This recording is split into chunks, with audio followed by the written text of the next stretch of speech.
Well, good evening. We have a full council chamber meeting of council on April 28th, 2026. We welcome all of you here today and anyone watching on YouTube.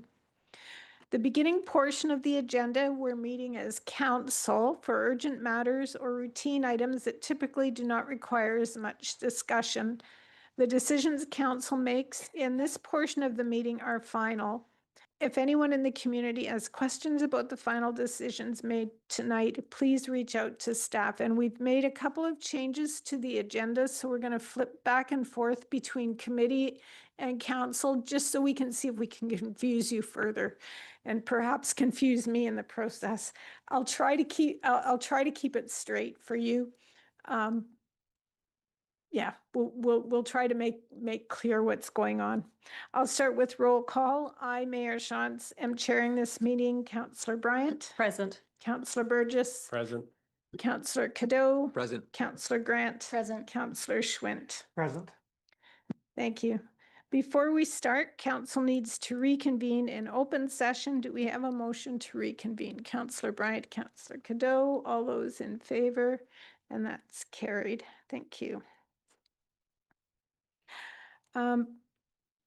Let's start with a moment of silence.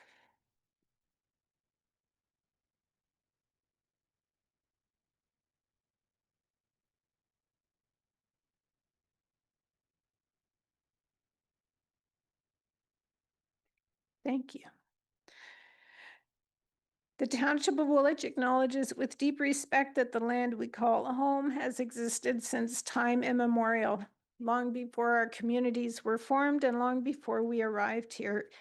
Indigenous peoples have had a deep and lasting relationship with this land, caring for it, learning from it, and living alongside all it sustains. We are grateful to the First Peoples who have lived on and cared for this land and who continue to do so today. In particular, we recognize the Chinatan, also known as the Attawandaron, the Anishinaabe, and the Haudenosaunee people. We honor their deep connection to this land, and we acknowledge their wisdom, resilience, and leadership. These communities have protected and cared for the land with respect, responsibility, and a sense of shared trust. As we move forward, we hope to build a future based on mutual respect, shared responsibility, and stronger relationships with one another.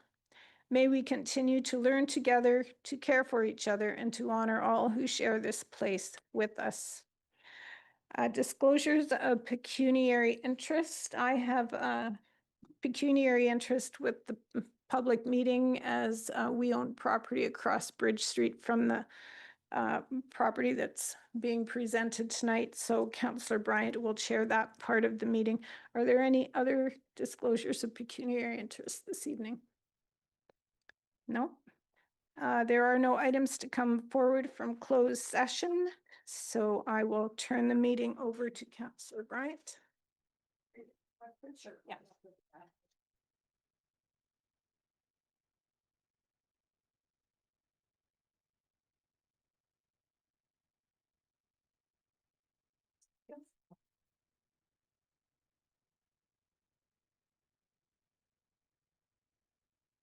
Okay, we will continue. For all those speaking to council tonight, once you are finished, you can return to your seat. Or virtual participants can turn off their mic and video. All are welcome to stay for the rest of the meeting or leave when you wish. The following portion of the meeting is for information only and no decision will be made tonight. Any questions can be directed to Development Services staff following the meeting. I declare the planning public meeting to be open. So we're going to start tonight with the DS 15 2026 official plan amendment, 985 Bridge Street West, 730 King Street North, and Martin Grove Road CRA Lands Limited. So I would like to call on the Manager of Planning, Victor Labreche, to present his report. Please begin when you're ready, Victor. Thank you, Chair Bryant and members of council. Victor Labreche, Manager of Planning, Township of Woolwich. I'm pleased to present our planning information report, sort of overview report as to where we're at with this application at this point. The applicants are here to also provide their presentation. Both ourselves here as staff and the applicants I know are available to answer questions of committee, council, and the public here. The details of the application are noted on this first introductory slide as to the address, and the nature of the application is an official plan amendment, and the applicants are noted here. The location of the subject property is east of King Street North and Highway 85 interchange, immediately north of Bridge Street West, and the city of Waterloo boundary to the south. The subject lands are a total of 43.65 hectares. It's adjacent to existing residential and employment lands in the area. It includes a natural feature associated with Martin Creek, primarily to the north end of the property. The application, as noted, is an official plan amendment. File number is there. The general quick explanation for the proposal is to create a large-scale employment park to permit mixed employment uses, establish a new urban employment cluster, and recognize, protect the natural heritage hazard features of the site, primarily to the north. The general planning framework of our official plan, the current township designation is prime agricultural area. Environmental protection on the portions to the northwest of the property. In the regional context, until the township has adopted and the ministry has approved its official plan, which is in progress, as many of you know. The regional context is important to note, designated as prime agricultural area and adjacent to employment areas within the city of Waterloo. The proposed, this note here, the subject lands are currently outside the township settlement area, and this application seeks to bring that in the settlement as permitted by recent provisions of the Planning Act and provincial policies. Next, please. The proposed changes include an amendment to the official plan, policies, and related mapping to facilitate future development applications, including a zoning bylaw amendment and draft plan of subdivision and/or site plan in the future. The intent is to transition the lands from its prior aggregate extraction use and agricultural use to enable employment uses, maintain the protection of the natural hazard areas, and heavy industrial is not to be permitted on these lands. Next. The zoning currently, as I noted, the lands will be subject to future applications to enact the official plan at some point through a zone change application and draft plan of subdivision. But currently the lands are zoned agricultural, which is an A designation, extractive E in our zoning bylaw, and floodplain overlay, as well as regulatory buffer areas. Future zoning proposes an employment-based zone with site-specific regulations to be determined through future applications and review. Next. There are two concept plans that were submitted in support of the applications. Concept 1 and 2 have a similar road layout in the center and to the east area of the plan. The main difference is that concept 2 proposes the realignment of Bridge Street to Maple Grove to also allow better interchange access with the Highway 86, and that's shown sort of at the bottom left-hand corner of concept 2. There are 3 parts to the overall lands. Key features include Martin's Creek floodplain, which are natural hazard environmental protection areas, and large continuous land base for proposed employment development and repurposing of the prior extraction use is the intent here. With the subject applications, in order to have deemed it complete at the end of February this year, there were the applicants did go through a pre-application consultation process with the township, and that was circulated to various commenting agencies and departments. Through that pre-consultation, it identified the studies that would be needed in support of the proposed official plan amendment. They are all listed here. I won't list them off entirely, but you can see all of the studies that were submitted. I would say that most of these studies are still under review and subject also to peer review by a third-party outside consultant. That is a normal practice at the township and many municipalities these days, where some municipalities lack the disciplines to review these studies, and we rely on peer review, third-party independent consultants. The applicants have paid for that peer review, and we haven't actually received the comments yet. We've met with the peer reviewer, and we expect that by mid-May, we should have the majority of the peer review comments back. And hopefully by the end of May, we'll have other commenting agencies that are still outstanding, namely the Ministry of Transportation, Grand River Conservation Authority. We've Six Nations, we've had correspondence with them, and others within the township as well.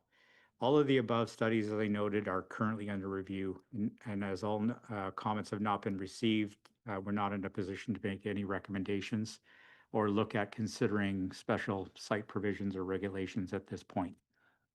Next.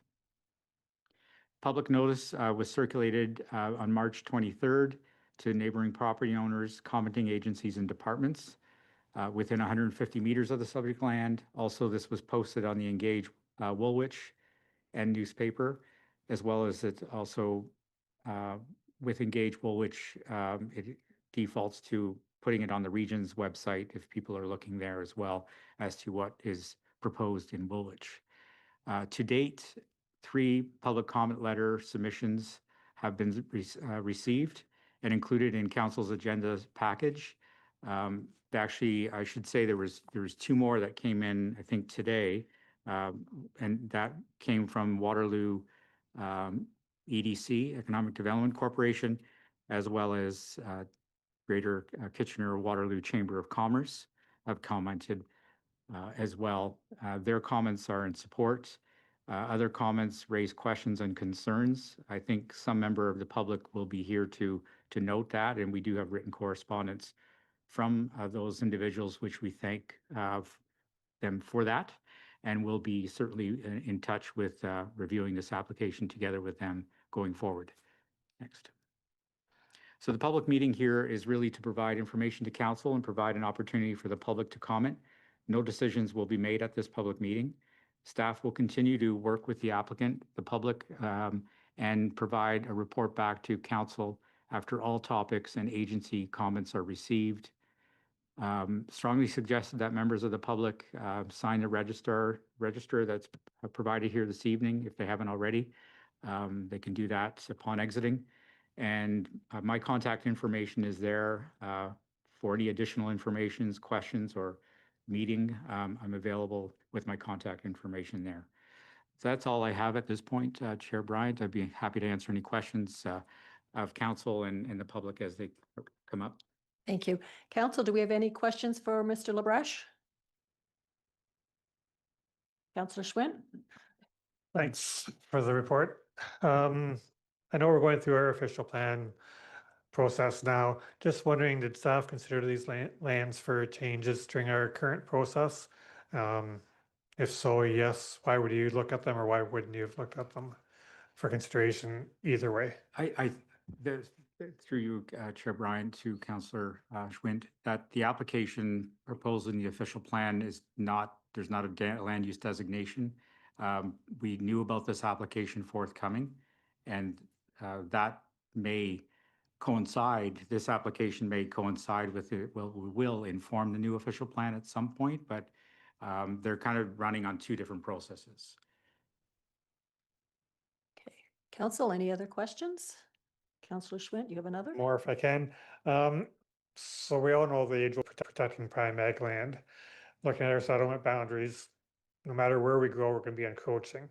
So from a policy perspective, how do we differentiate which land to take out of prime ag production and use it for employment or residential? What are some considerations that the province or the region or the township use? through you, Chair Bryant, to Councillor Schwint. Essentially, the subject lands, well noted in the regional official plan as prime agricultural historically, because of the extraction use on the property, that has been sort of degraded in terms of its prime agricultural ability. There is a portion of the lands to the southwest that still are more apt to prime and good agricultural practices, but the rehabilitation has had definitely an impact to the quality of the soil on the property.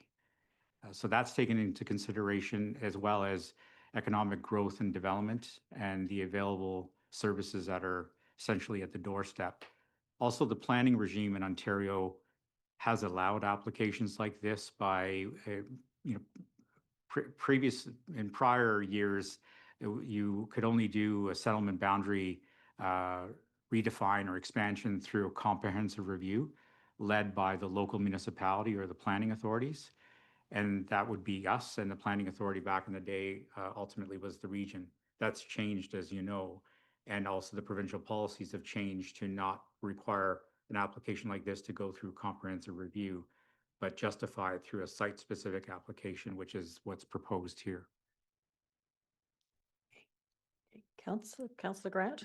Thank you. Sorry, I was reading through, trying to find a point that I was looking for and didn't have much success. But could you provide maybe for the public some context here when it comes to the water capacity issue, how this project would be, like where it would fall with that? I know that's a large topic and we don't have a lot of answers, but I'm just trying to figure out if this was that would fall when we are dealing with that water capacity issue. Attempt to answer Councillor Grant's question. We did actually receive regional comments this morning, 14 pages of them, and one page was sort of on the water matters at hand. I've reviewed it, but not really had time to comprehend next steps on it. But they flagged it that they cannot support this application at this time because of the regional water capacity concerns. I know in pre-consultation that was done fall of last year on this, that wasn't indicated, right? So what was indicated though in their comments today is if the regional water issue was resolved, they still did provide us constructive comments, assuming it was resolved. And they didn't use the word capacity, but they did say that they believe the lands are properly accounted for within the region of, City of Waterloo serving capacity allocation. And also they did want more, I guess, calculations on that, because we do know, and we've heard with discussions with the City of Waterloo and the region last year, that there is limitations that are coming in this area of North Waterloo, and to any future applications like this may not be possible in the future. Thank you. That's helpful. I think that kind of touches on, I had read that the city was willing basically with the servicing agreement. I was like, well, that seems a bit at odds with the water capacity. So that's helpful. Thanks. Okay, Council, any other questions? Councillor Doe? Thanks, Chair. Through you, Mr. Lebrecht, you had said that as part of the extraction permit, that's what this land had been used for. It's designated prime agricultural. There had been gravel pit or some extractive services there. Was there any rehabilitative agreement for that site in the permit that was provided at the time? Do you know? The short answer to that, Councillor Cadeau, is yes, there was. The lands have been rehabilitated in accordance with ministry requirements. I believe the applicants can speak to that as well, because they were involved in that some years back. Thank you. Thank you. Any other questions, Council? No, seeing none, then we have registered professional planner and partner with MHBC Dave Aston here with us tonight, representing the Cook's Land Group, and he is here to speak to Council. So please begin when you're ready. Evening, Chair Bryant. Thanks for the opportunity to be here this evening. As mentioned, I'm here on behalf of the landowner group, and I have some of my colleagues here with me and other technical experts that are part of our team. We're here tonight to share some information. Mr. Lebrecht did a great job providing an overview of the applications. I'll try and provide a little bit more detail and maybe some summary of the various studies that we've done and how we've come to move forward with an application and what's presented before you this evening. I want to thank Mr. Labreche, Mr. Bishop, and Mr. Scarfone for the assistance up to this point. As mentioned, we had a pre-application meeting and some further follow-up and direction on scoping of studies and requirements for studies. It was very helpful to make sure that we could submit a complete application that would have all the information the council needs to give consideration to the application. So what's being proposed is really a block of land for future employment uses. The future employment uses and the approach that we're looking at is for larger scale blocks, larger scale uses that would also provide the opportunity for some flexibility for other uses to be jointly located within the buildings. This is the proposal based on discussions that we've had in the market, feedback we received through the pre-application process from the township and even the city of Waterloo on what type of uses are needed within the region and within the area. So that informed the proposal that we have. This vision you can see is really focused in on what is concept 2. Mr. Labreche mentioned there's 2 concepts, concept 1 and concept 2. And concept 2 identifies the kind of extension of Bridge Street from the intersection and a new Bridge Street that also continues to provide access to the Martin Grove Park and connection to Bridge, and then a pedestrian connection through the existing Bridge Street component. And so that's the option that the regional comments that we received today have reviewed and have supported as the proposed concept or the best concept to move forward. And that's what we're looking at moving forward with at this time. So the blocks, again, will be dealt with by way of a future plan of subdivision or future site plan approval. Right now, we're conceptually looking at the site. On the site is a stormwater. The servicing currently is municipal servicing, cross-border servicing agreement with the City of Waterloo, which they have supported in principle.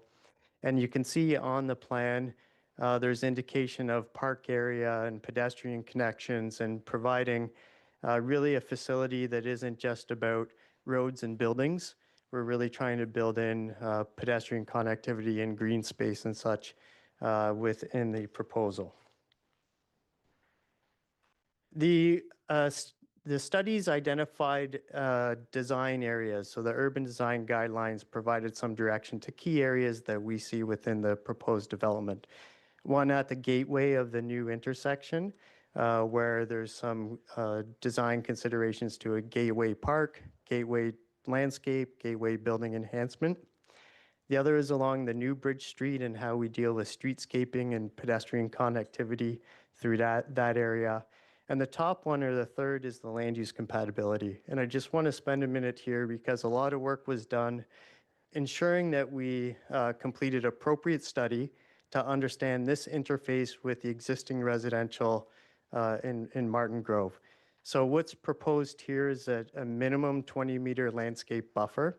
There potentially we're showing a trail, but the intent there is that there's no vehicular access, there's no truck access, there's no loading bays, there's nothing there that would provide a noise impact. And the way the buildings would be oriented would be all the loading would be facing internal to the site and nothing facing the existing residential. Mr. Labreche covered the proposed official plan amendment and the applications very well. I won't cover that too much. As far as the proposed development, and I just maybe wanted to add to Mr. Labreche's comments on the prime agricultural, I thought that they were right on. And just to maybe add a little bit more to that, when looking at these areas from our perspective and looking at the policy, we saw that this property as a logical extension to the urban area and what the surrounding area is. When looking at developing in agricultural areas and looking at criteria, even in prime agricultural areas, it looks at different levels of priority. And in our opinion, these lands would be a lower priority agricultural lands. They have been rehabilitated, but they were former extraction.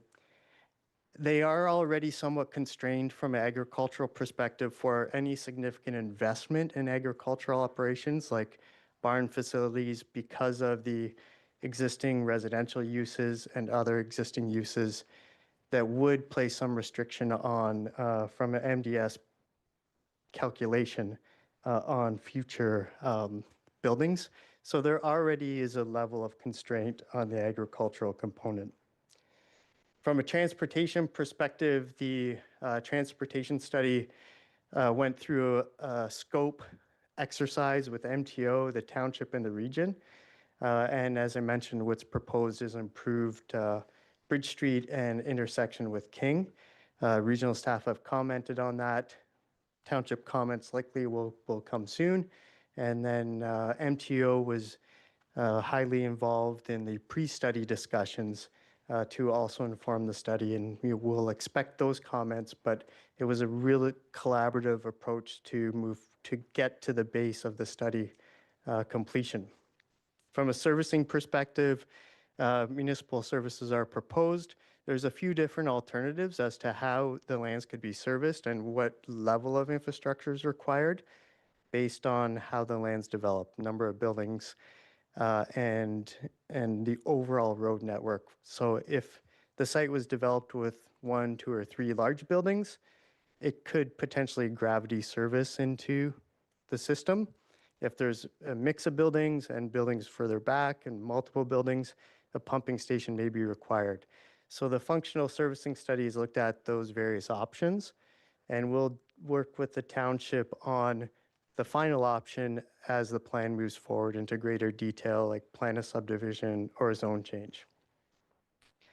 As I mentioned, the land use compatibility study looked at the compatibility with primarily the adjacent residential, but it did take a broader look as well on the surrounding landscape and concluded that there's no adverse impacts with the proposed development relative to the scale of employment being proposed. So class 1 and 2 employment uses are being proposed as far as the scale or intensity of the development. As Mr. Lebrecht pointed out, there's no heavy industrial or what the ministry guidelines classify as class 3 uses proposed. In fact, the zoning and the official plan amendment would suggest those are not permitted. So we've looked at the land use designations and permissions to make sure that that compatibility is addressed. So the various studies have been prepared. Just to point out one, the environmental impact study, and in combination, the hydrogeological and hydraulic modeling and floodplain, all of that work was completed subject to terms of reference that were approved by the township and the GRCA. The environmental impact study and the delineation of the natural features occurred with GRCA. So we walked the site, confirmed the limit features, and talked to them about the buffers and had their support from the buffers and what was proposed. So work was done in advance of those studies in support of the proposal. So in conclusion, what's being proposed, we believe will contribute to the township and regional objectives on employment targets and support future investment within the township and the region. The approach to the development will provide for some flexibility in future investment in the township from an employment perspective, from potential for large-scale users to multi-use buildings, which could support smaller or startup businesses as well. The land, we believe, efficiently uses what's there in a planned and efficient manner. And the servicing elements and components will continue to work with the township as we move forward. The development vision is to provide something that is employment complex.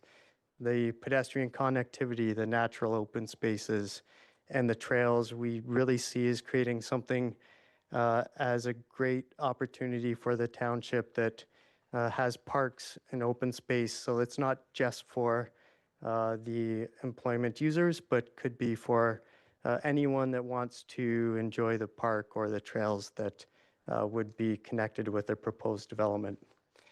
And based on preliminary financial impact analysis that was submitted, we believe that there'll be significant positive revenue for the township generated through development charges and annual tax revenues, even in consideration of whatever investments may be required for maintenance over the long-term period by the township. So we think that's a positive for the township. With regard to details, when we talk about the application tonight, it's really the land use designation. The zoning bylaw amendment, the plan of subdivision, those would follow. So with regard to the water comments, right now we're just establishing the land use. There's no need immediate for capacity.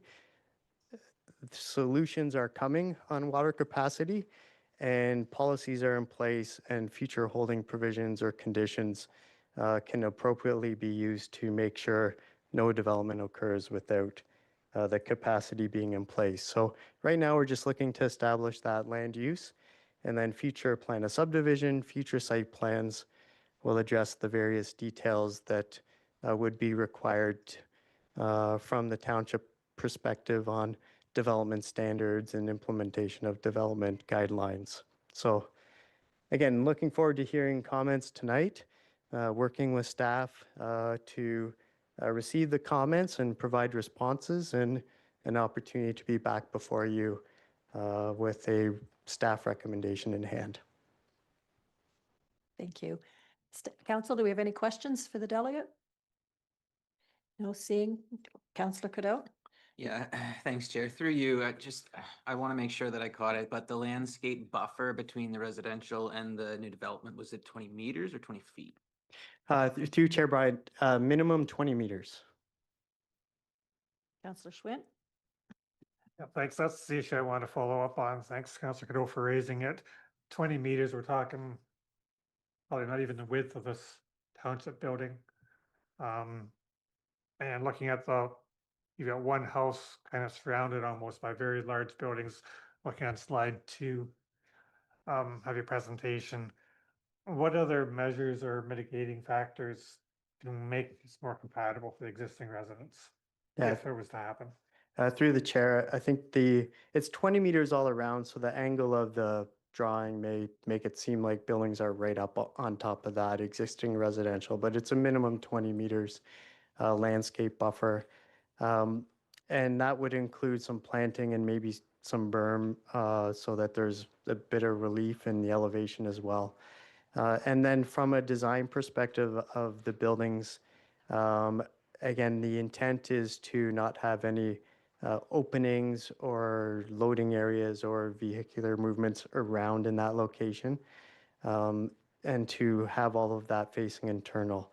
So I think the buffer itself, and then whatever other details as we get into site planning, whether there's landscape design elements, how we deal with site lighting and making sure that that is directed away from the residential.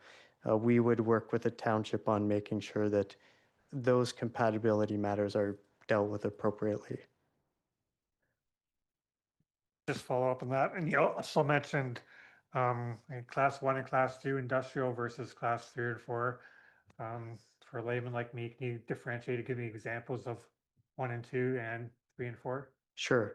Through the chair, a class 1 industrial use would be kind of a smaller operation, minimal truck movement. The park just at the south end of Elmira here, I would say most of those uses would be class 1 and 2 uses in general. Class 3 use is a large facility, 24-hour shifts, a lot of truck movement. I always think of like a Toyota or something to that scale. So that is what we're proposing to not be permitted. And so it would be more of the types of uses that you would find in your business park or industrial parks now. Any other questions, council? No? Thank you, Mr. Aston. Thank you. I will now ask the clerk if there are any unregistered participants in this meeting. Yes, through you, Madam Chair, there are no unregistered participants that have approached the clerk, but there's several people in the audience that may be interested, so it'd be appropriate to ask if there's anyone that wishes to speak to this. Great, thank you. Is there anybody in the audience that would like to speak to this application? Please come forward to the mic.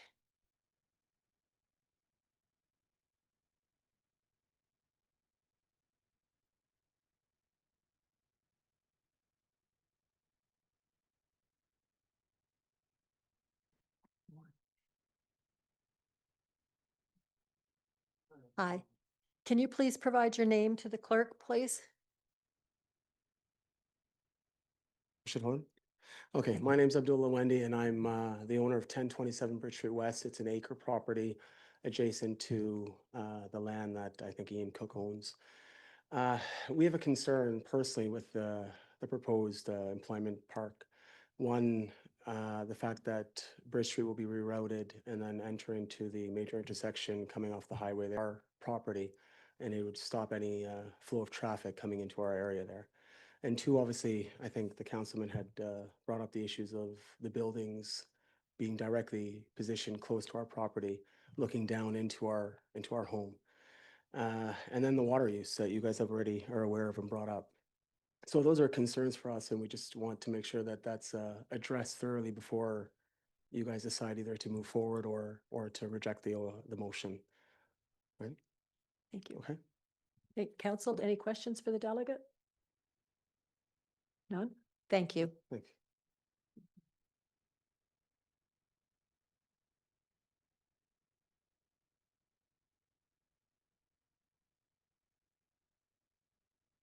Good evening. I'm Cheryl Preiss, and I am the owner of 1021 Bridge Street West. My concern is, number one, is the water. What happens to these people that are on wells? Is the water table going to be efficient to keep them full?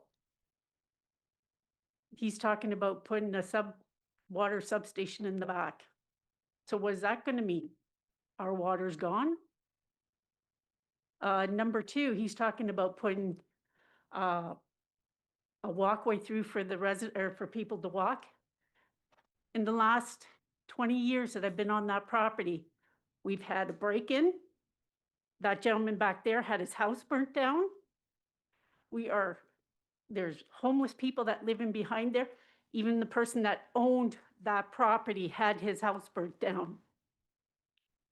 So and then if you take, I'm also a business.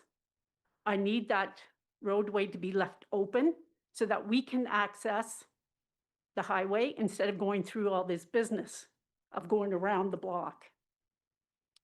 Second of all, that street is a nightmare. I can't back into my driveway. I can't get out of my driveway. And you think that blocking it off is going to make it any better? You're going to have people drive down, turn around in my parking lot, and go the other way.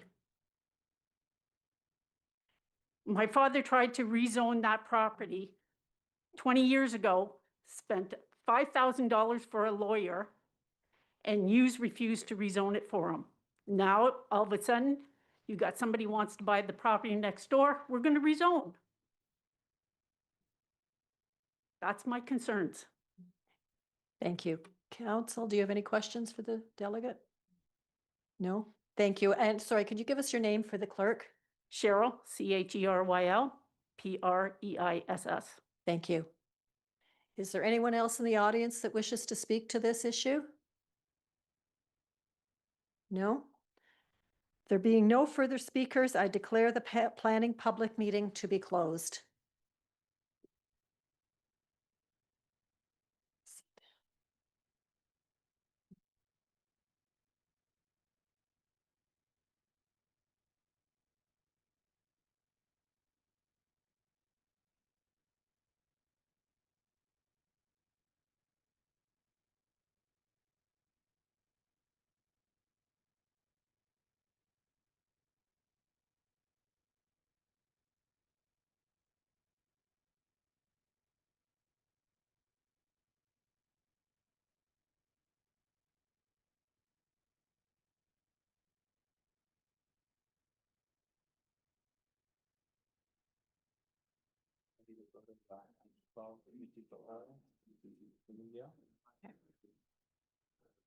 Go ahead and just read this first.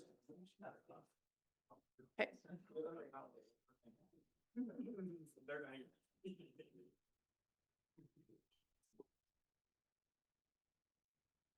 Lights.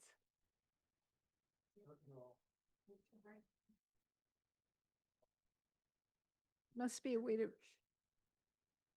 Yeah.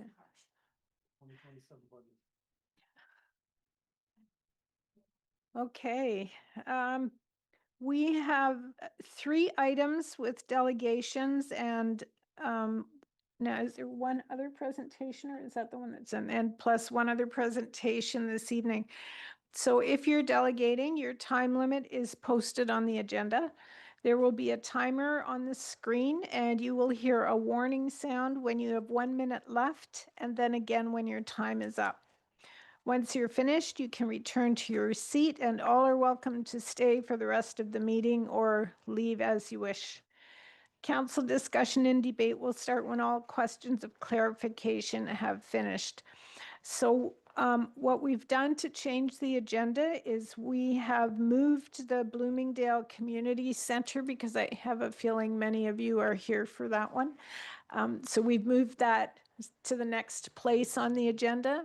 That was set to be in committee, so we're still going to do it in committee, which means that we won't make a final decision on it tonight. It'll come back at our next meeting.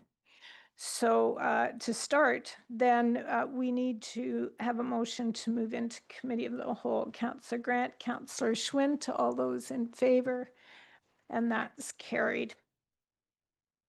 So now we're meeting as committee of the whole.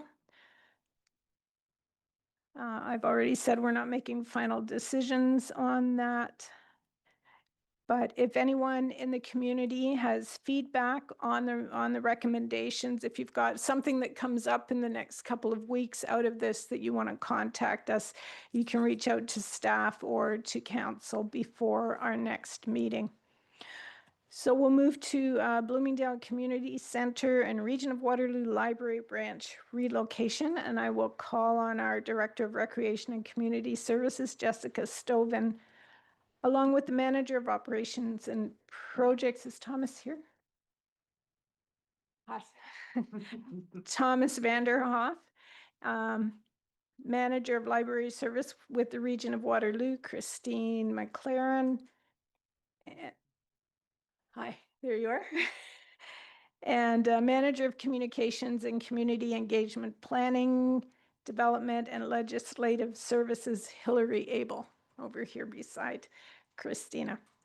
I will turn it over to you, Jessica. Take it away. Thank you, Mayor and members of Council. This evening, the Recreation and Community Services team is presenting report RO3 2026, the Bloomingdale Community Center and Waterloo Region Library Branch relocation, which includes a recommendation that Council consider approving the relocation of the Bloomingdale Library Branch to the Bloomingdale Community Center, and further that any such relocation be conditional upon the continued provision of community rental space within the facility that is suitable for private rentals and community use to be administered by the Region of Waterloo Library. As noted in the report, the Bloomingdale Community Center and Park has long served the community with a variety of indoor and outdoor recreation amenities. It was built in 1974 through community fundraising efforts in the Bloomingdale Recreation Association and a provincially grant funded. The facility was operated for many years by the Bloomingdale Recreation Association. In 2020, the overall operations and administration of the community center transitioned from the Bloomingdale Recreation Association to the township. This transition was consistent with changes seen with other settlement facilities and associations. This was in an effort to provide services and operational support. Please note that the date in which the township took responsibility was updated in the amended council package to 2020. Since the transition, the township has managed rentals, programming, and maintenance. As you're aware, COVID-19 disrupted programming, but before the pandemic, there were programs in place such as the partnership with Community Care Concepts. Programming has been limited since that time and directly impacted by an increase in programming in other settlement facilities. While the community center hosts a variety of rentals, the current rental activity primarily consists of one-time events. In 2025, the community center hosted a total of 43 indoor rentals. Please note that the proposed relocation impacts the indoor space only and does not impact the current outdoor rental program or community use. In 2024, in preparation for the opening of the Breslau Library branch, the township in the region of Waterloo reviewed options for the Bloomingdale branch. At that time, it was agreed upon to continue library services in Bloomingdale at the United Church, while monitoring usage trends at both locations. The township continued to maintain the lease agreement with the United Church. This lease agreement is a unique arrangement, as Bloomingdale is the only branch across the townships that is located on non-municipal property, where the township holds the lease and the region reimburses the township. In 2025, the conversation was revisited, where the region advised that the usage of the Bloomingdale branch remained strong and had not been significantly impacted by the branch. Coupled by council's direction to look at ways to better use our settlement buildings, this prompted revisiting the discussion around a proposed change in location for the Bloomingdale branch and the need for community engagement on such a decision. Public engagement took place earlier this year from February 23rd to March 23rd, including an online survey, hard copies, and 2 open houses. The engagement efforts were promoted by both the region and the township, including social media, posters, e-news, and email blasts to library members, current and past township participants and renters, and the use of Engaged WR platform. The survey received 215 responses, with approximately 72% in favor of the relocation, 23 opposed, and the remainder neutral or seeking more information. Feedback specifically from the Bloomingdale residents was divided, with 59% opposing and 41% supporting the relocation. The 2 open houses were attended primarily by Bloomingdale residents, and many expressed opposition to the relocation and to losing dedicated community gathering space. It was clear, both at the open houses and afterwards, the community center is a place of pride and has strong meaning for Bloomingdale residents, reflecting the years of local history and shared experiences. Overall, we heard a clear desire to maintain a space within the community center for community to gather. With the results of the engagement, discussions with the region, and a review of the financial and facility considerations, staff are recommending that the branch relocation proceed with the condition that the space be designed to support a rental. Having the library manage the rental program would create greater efficiency and flexibility in rental scheduling, particularly through coordination with operating hours and programming. It is also worth noting that the rental fee was discussed. The township rental fee currently for Bloomingdale is $40 an hour, where the library's current rate for Elmira branch is $16 an hour. An approved fee would be pending library committee support. From an overall financial perspective, the current model of community center use and library lease results in approximately $36,000 annual in tax-supported costs across both the township and the region. Relocation to the community center is expected to reduce overall costs, resulting in an estimated total tax annual cost in the range of $20,000 to $25,000. Should the relocation proceed, the MOU for maintenance of library facilities between the region and the township would be updated to reflect the change in status of the Bloomingdale branch to a standalone facility. The MOU includes details on financial and operating responsibilities, liability, terms, and overall governing provisions. The MOU is scheduled to commence a review as of June 1st of this year and be completed by June 2027. Council will note 2 other options have been outlined in the report for consideration, including option 2, where it remains status quo, and option 3, where council support the relocation with the library solely determining the programming and community use model. Please note that following council's decision, the results will be shared with the library committee in June for further consideration and next steps. I'd like to take a moment to acknowledge the residents and past association members who have shown strong passion and connection to the center, the park, and the community needs. In summary, the staff recommendation is viewed as a practical shared use model that enhances public service delivery while preserving the community center's role as a local gathering space. As council is aware, there are presentations and delegations this evening regarding the report. However, we welcome any questions you may have at this time. Thank you. Okay. Councillor Grant. Thank you. Through you to Jennifer. I'm just wondering if you could clarify a little bit on the fees, acknowledging that a rental agreement would have to be later hammered out. But is the suggestion here that renting library space in Elmira is $16 and there would be a potential fee reduction for residents in Bloomingdale for renting space in the center if it was partially converted to library? Yes, through the mayor to Councillor Graham. There is the possibility of it. We discussed with the library in advance of the report and the recommendation if we would be able to go as far as determining what that cost is. We decided that we could not, as that would need to go to library committee, but there is a likeliness that that would be less than the $40 or close to it. There are other considerations that would need to be put into place.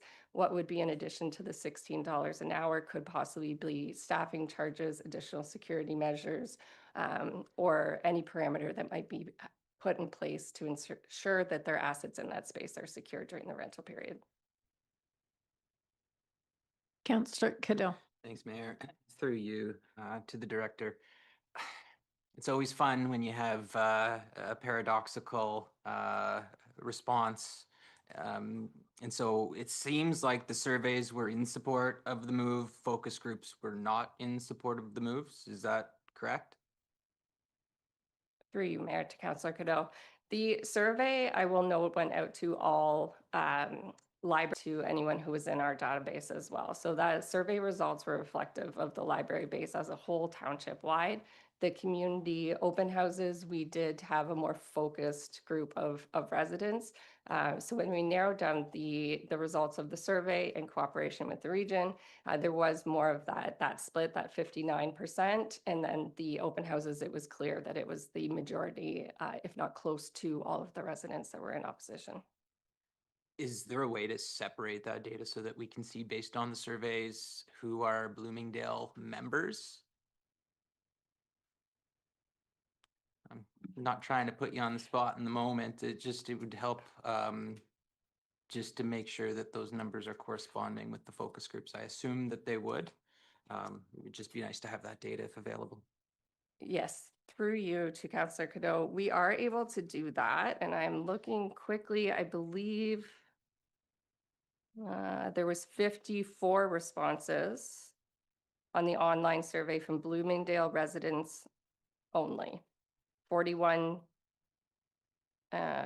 59 were not in favor, 41 were in favor.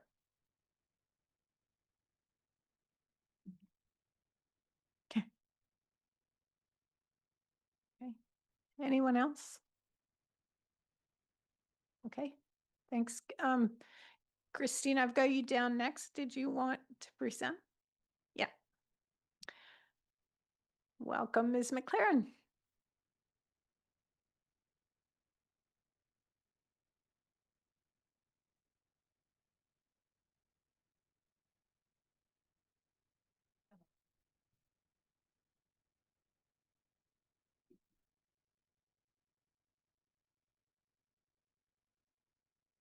Okay, through the chair, hello. Thank you for welcoming me here tonight to share details about the library and this opportunity.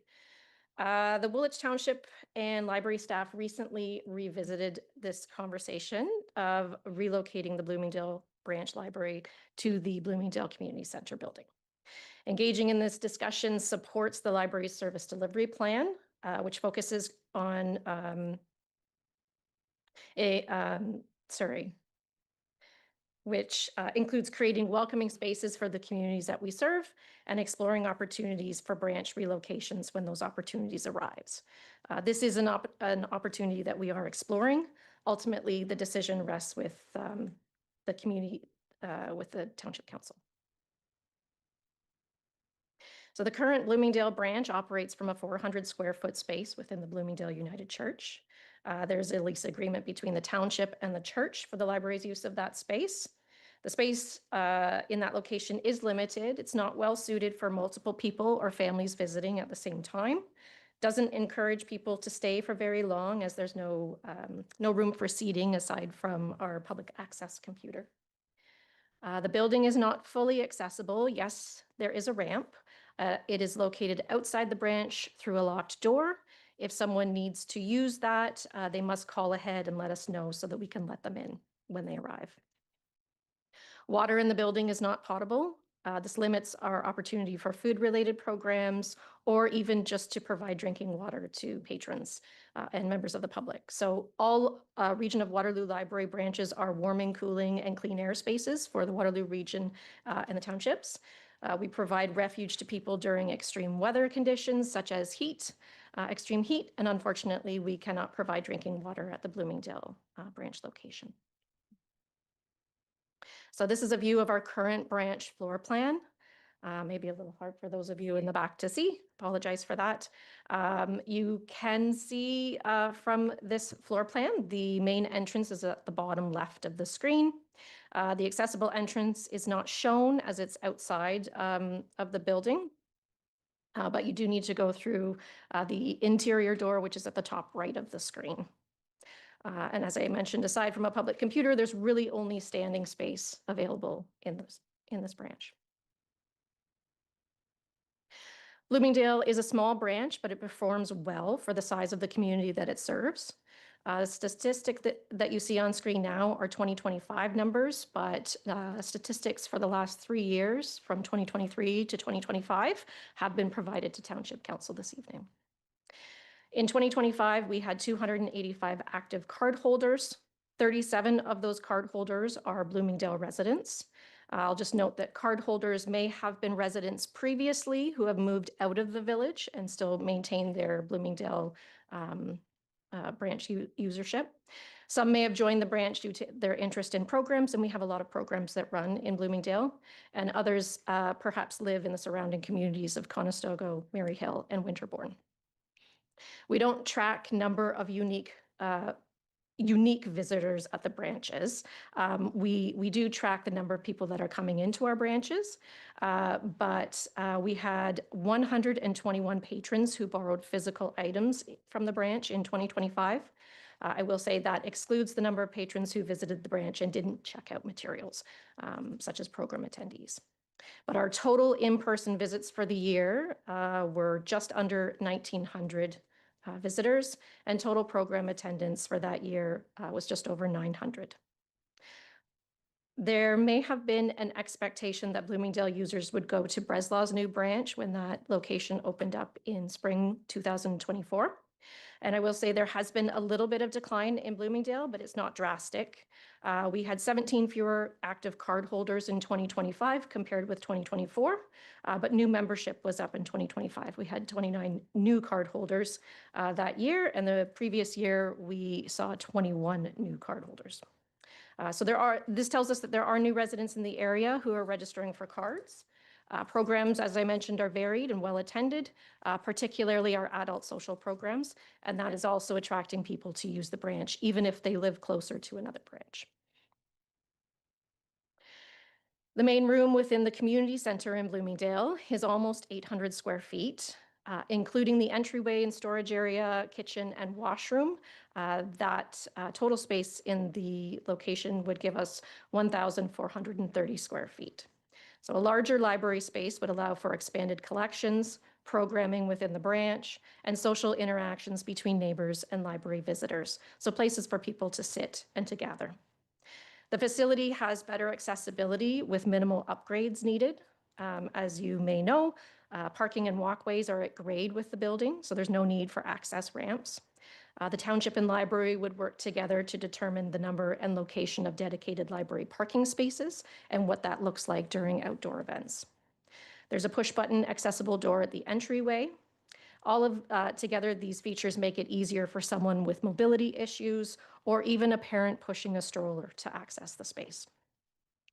Upgrades to the washroom would be needed, such as a door opener, maybe some adjustments to the fixtures, and we would look at those as well. Water in the building is potable, and the kitchen facility would allow for food-related programming, perhaps a coffee social hour or some cooking demonstrations. And then, of course, there's also the nearby park, playground structure, and sports areas to attract families and residents, which would create a one-stop resource for families within the community. The next two slides are floor plan options for the space. These two floor plans were shared during the open house events, and those sketches, I'll warn you, were not to scale, though they, I understand, are also included in this agenda package at the end. The floor plans on this slide and the next are to scale, and they reflect those two earlier versions that members of the public who would have attended the open houses and township staff would have seen. The difference between the option 1 and option 2 is the location of the children's area and some slight changes to the service desk area. On this option, the children's area is at the top right corner. It's just below the kitchen pass-through window. And on this next option, the children's area is just to the right of the service desk, which is in the same location on both options, both floor plans, and that's kind of in the middle towards the left side.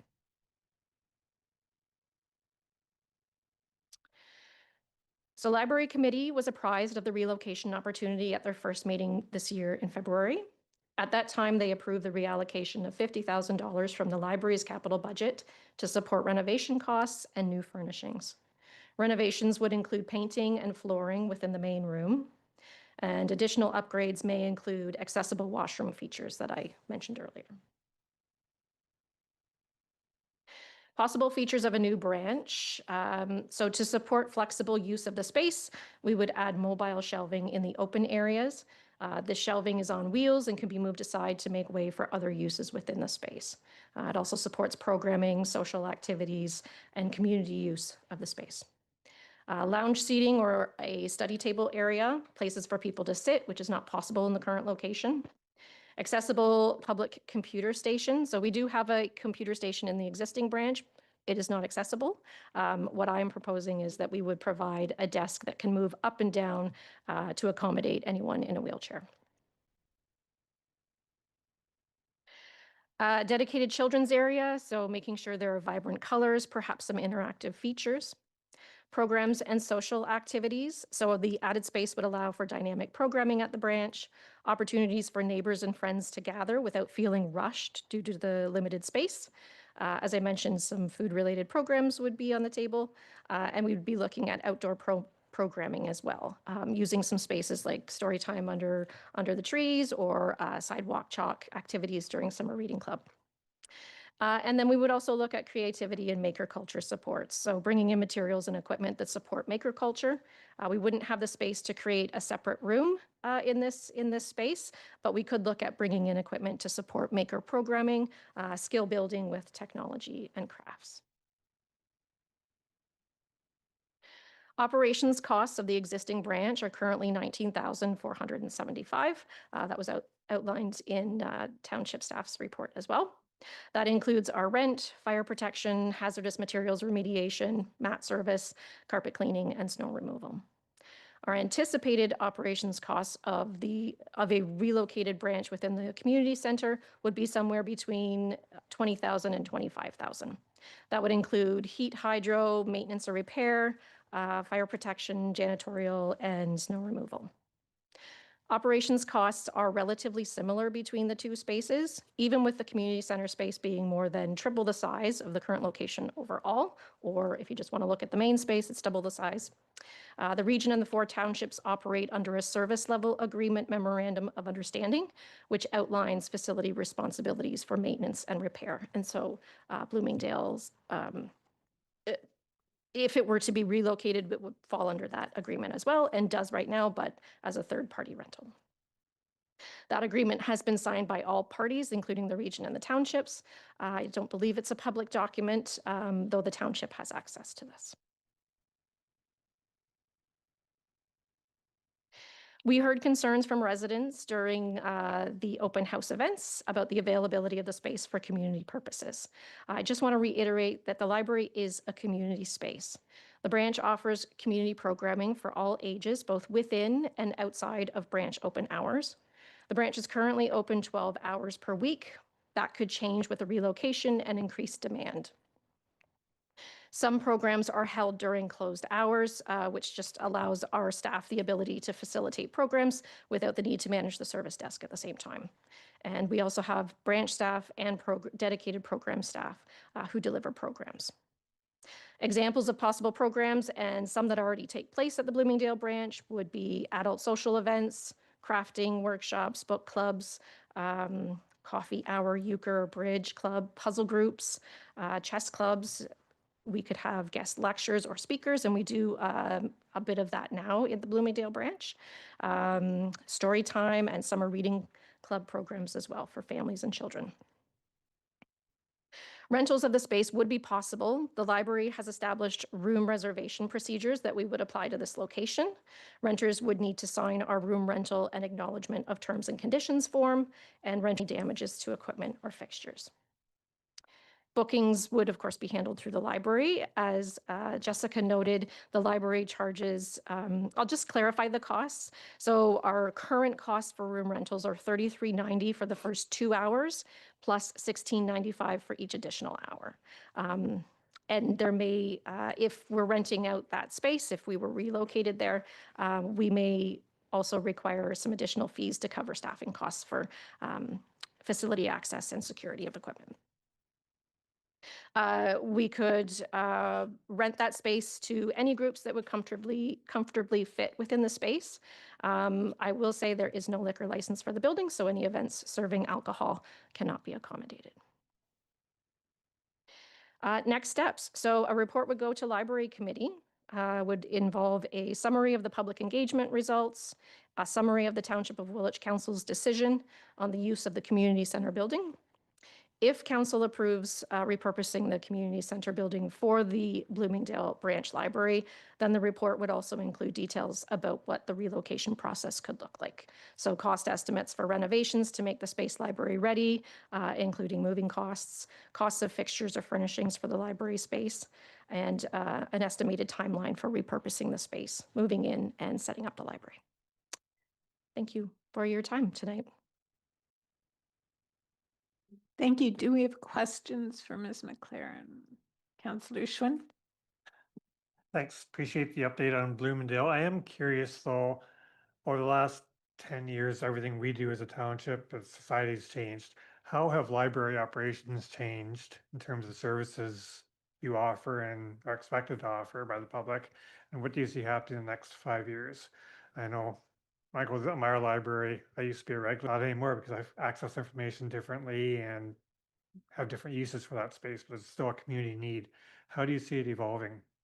Well, there's a number of trends that have shown themselves over the last number of years.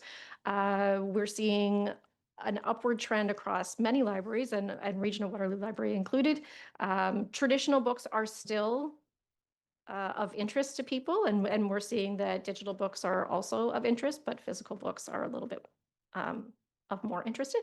But unique collections are also highly sought out by members of the public, and we offer a number of unique collections.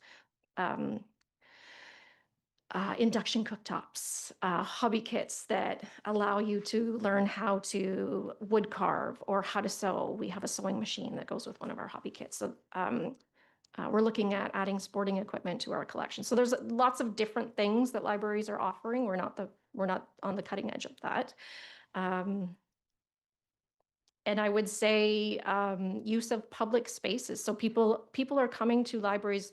Libraries are one of the last public institutions that is still remaining. And I think people are coming to libraries to socialize, to gather, to meet other people. It's certainly, that's not necessarily a new thing, but I think it's something that's highly valued by people. Think of a new parent who has been cooped up, just had a baby. They're looking to get out and meet other people who are going through the same experiences as them. Anyone? Councillor Grant. Thank you. We were provided branch library usage statistics for Bloomingdale. I'm just wondering, is there a branch of comparable size that, I'm not that you would maybe have this at the top of your fingers right now, but is there a way that we could see a comparable branch and the usage there, just so we have an idea of how Bloomingdale stacks up? Bloomingdale is our smallest branch. It is our only branch that is less than 1,000 square feet. So the next largest branch, I believe, is maybe 1,300 square feet. Councillor Cadeau. Thanks, Mayor. Through you to Ms. McLaren. I have a couple questions more around the financing. I think I know the answer to the first question, but nothing ventured, nothing gained, right? You said that $50,000 has been approved for the renos and furnishings, and I'm assuming that's only if we relocate. Correct. Okay, darn. Can you explain the funding model just a little bit? Because it sounds like if we were to move this to the community center, the township's going to actually save about $16,500 per year under the new model. I have a hard time following how it's funded because I know library services are a regional responsibility. Can you explain the existing funding model and how that's really going to change if we were to relocate? I'm not really sure that the funding model would change entirely. So the library is funded through the region and through the township's tax levy. Maybe this is a better directed towards staff because it was in the report that staff said that the township pays about 16.5 thousand. Would we still be paying something equivalent to that if we relocated? Ms. Stoven or Mr. Vanderhoff? Yeah, through you, Ms. Shantz, to Councillor Cadeau.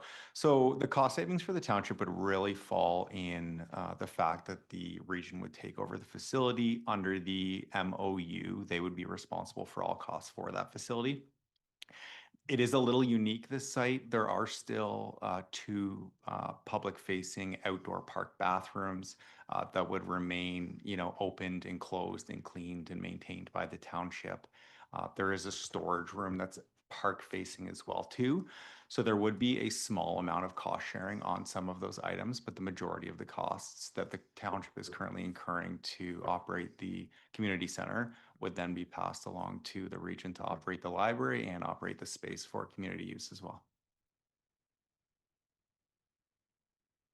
Anyone else? No.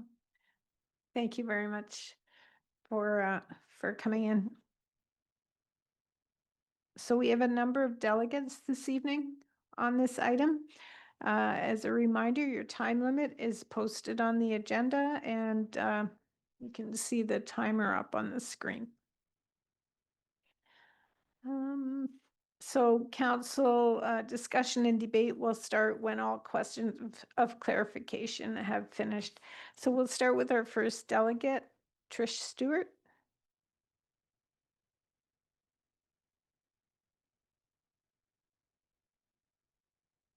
Welcome, Ms. Stewart. Greetings to all councillors, Madam Mayor, and much appreciation for the opportunity to address council on a matter near and dear to the hearts of the Bloomingdale Village people. My name is Trish Stewart, and in 1975, at the age of 13, I moved with my parents to Bloomingdale. After university, I moved away, but when my dad passed in 2000, I returned to the family home with my husband and my children. We raised them in Bloomingdale, much like countless generations in Bloomingdale. Bloomingdale kids tend to come home. I'm here tonight to humbly speak on behalf of the many residents of our village who are opposed to the expropriation of the Bloomingdale Community Center for purposes other than it was intended.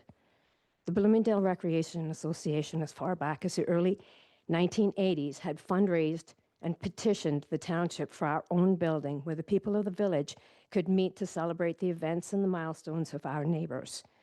In 1987, with a provincial grant of $40,000 and a contribution of an equal amount from the township and the monies raised by the community, ground was broken to finally realize the dream to have our own community center. With materials and labor donated by local businesses and contractors and many able hands of endless volunteers, the structure was built and the community center became our gathering place. This facility was not handed to the community, it was built by the community. Over the years, under the management of the Bloomingdale Recreation Association, the hall was rented for a nominal fee for various groups for private functions, and more often than not, it was used as a gathering place for the locals en masse for potluck or prepared dinners, dances for fundraising efforts, craft groups, exercise groups, coffee clutches, and with the pinnacle event being the annual Bloomingdale Strawberry Social. The Strawberry Social drew crowds from far as Drayton and Listowel and Elmira, with dignitaries such as Edna Stabler and Peter Eckel Schneider in attendance year after year. The volunteers from the village baked shortcakes, hulled strawberries. We boiled potatoes, shredded cabbages, and worked tirelessly late into the evening to make potato salad and coleslaw for the eager and happy crowds. We had a local band to entertain, members of which are in the gallery tonight. We held silent auctions and 50-50 draws to fundraise in order to pay for our expenses. We were, for the most part, self-sufficient. As a former member of the Rec Association myself, I can attest to the countless hours spent preparing for the many events we hosted at the hall, and the attendance was always overwhelming in scope and enthusiasm. From 1987 to 2019, the Bloomingdale Rec Association Board has been staffed and managed by various members of the community. In some cases, it has been multi-generational in makeup. In 2019, the last year we had control of the hall, the rental fee was $100 for 8 hours. We had nearly 50 bookings that year. In late 2020, due to the insurmountable hardships of maintaining a community-based operation during the widespread shutdown, the stewardship of the building was handed over to the Township of Woolwich. COVID shut us all down. As the post-pandemic recovery process began, the rental of the hall was now under the management of the township. The fee for 8 were $230. In 2023, we had 13 bookings. 2024, there were 28. In 25, it nearly doubled to 43. Expectations for 2026 were high for rentals as a return to normal times, and while operation has been transferred to the township, the sense of the community ownership has never diminished. Importantly, the hall remains the only viable indoor gathering space for the community. Unlike nearby towns, we have no cafes, we have no stores, no other places to meet. The community center was created specifically to fulfill that function. The proposed takeover of our community center by the region of Waterloo all but obliterates any hope that the people of Bloomingdale can continue to gather in our locally built and cared for hall, as we have done for decades. Availability times that conflict with the proposed library operating hours and the proposed renovations to the interior space will make the historical use of the building unachievable. The people of Bloomingdale, we care about our neighbors. We enjoy each other's company, and we want to keep the hard-earned space for use as a gathering place for the community as it was intended. The building matters to us. It is not just a structure. It is the center of the community life in Bloomingdale. We wish to keep the building purposed as a community center. Thank you for your time. Thank you. Are there any questions for Ms. Stewart? Were you wanting to add something else or? No, just I'm done. Okay. Thank you. Thank you. Our next delegate is Bloomingdale resident Larry Shantz. Larry's provided a presentation in your agenda package, but he's going to present anyway. Welcome. Hello, that is no longer needed. Just for staff. Mayor Shantz, members of council and staff, good evening. My name is Larry Shantz. I've been a resident of Bloomingdale for the past 46 years. Before I begin, I want to share that I have had the privilege of serving on council for 8 years. I can tell you it feels a little bit different standing here than it does sitting where you are, and things have changed, I see. I have a real appreciation for the responsibility you carry and the decisions you are asked to make. And I want to sincerely thank you for your commitment to the community. The township is considering a proposal that would see the region of Waterloo Library located at the Bloomingdale branch, relocate the Bloomingdale branch into the Bloomingdale Community Center and convert space accordingly.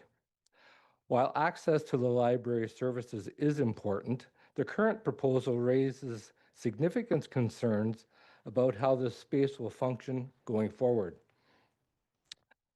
As part of my original presentation for tonight, I had prepared a shared use concept, including a diagram that showed how shelving and desks on casters could be rolled into a secure storage area when the building is needed for community use.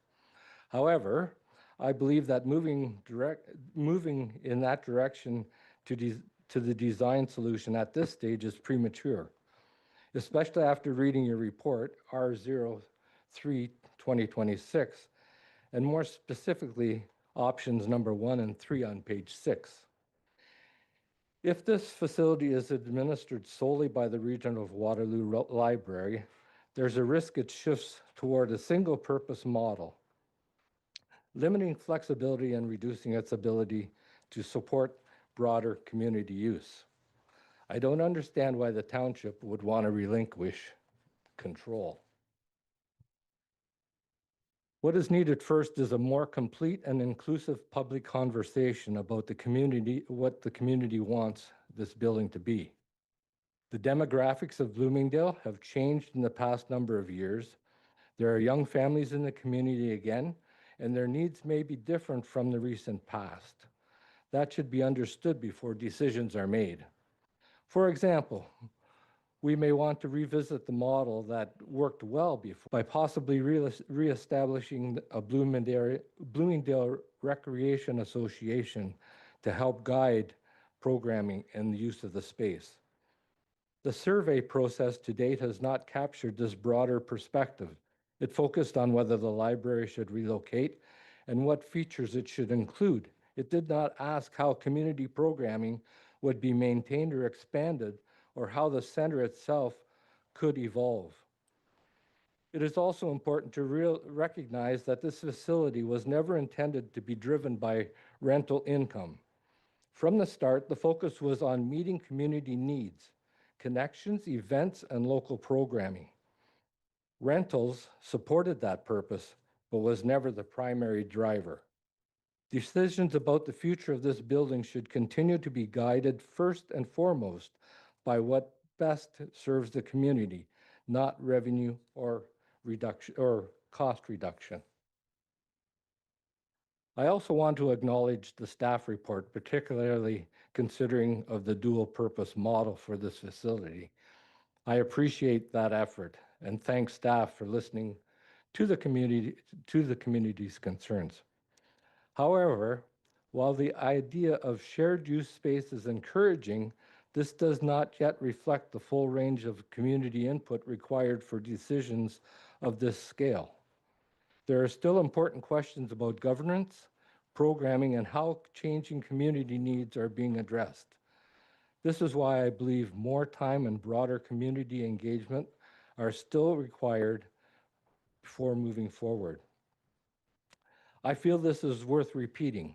If this facility is administered solely by the region of Waterloo Library, there's a risk it shifts towards single-purpose, limiting flexibility and reducing its ability to support broader community use. Simply put, the region of Waterloo Library will ultimately have full control of our community center. Operational impacts must also be considered. Currently, the library only operates 12 hours a week, hours which include from 10 to 2 on a Saturday, which would occupy one of the most in-demand times for community events and rentals, further limiting access. And more importantly, there is no immediate need to rush this decision. The library continues to operate out of the Bloomingdale United Church. While the lease has expired, it is currently operated under a one-year, month-to-month agreement. This provides the flexibility and time needed to properly consider next steps. We understand that in rural communities like Bloomingdale, spaces like the Bloomingdale Community Center must serve multiple purposes. However, the community did not build it to give it away. And that brings me to our request. We are asking council to defer this decision. Deferral would provide the time needed for the community, the township, and the region to engage residents on future use of the space, properly explore shared use possibilities, consider governance models that preserve community involvement and flexibility. If council cannot agree on a deferral, we ask that you pass option number 2 and keep the status quo. I'm going to repeat that. If council cannot agree on a deferral, we're asking that you pass option number 2 and keep the status quo. In 1985, this community came together to create something that has served generations. In 2026, we are asking you to take time to ensure this future is shaped with the same care by listening and working with the community. Thank you. Well timed. I thought I might have to use Trish's extra minute and 42 seconds. Are there questions? Councillor Schwint. Couple questions if I can. Not fair to the delegate, but I'm going to ask anyway. Do you know roughly the size of the groups that are renting and using the community center now? Is it 10 people at an event, or is it 150 people at an event? Yeah, that I cannot answer on any certainty, but I know that when groups do lease it, they're probably usually larger families and things like that. So I know they bring out the tables and chairs and that type of thing. So I'm not sure how they would do that with the library there.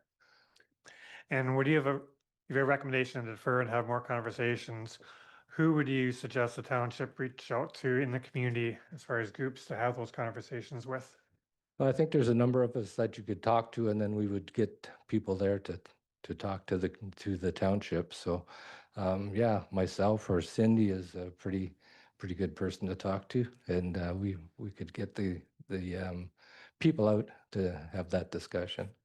I just wanted to point out one thing. I think Councillor Cadeau, you asked a question, and I think it was in the report, the question that you asked about the number of people that did the survey.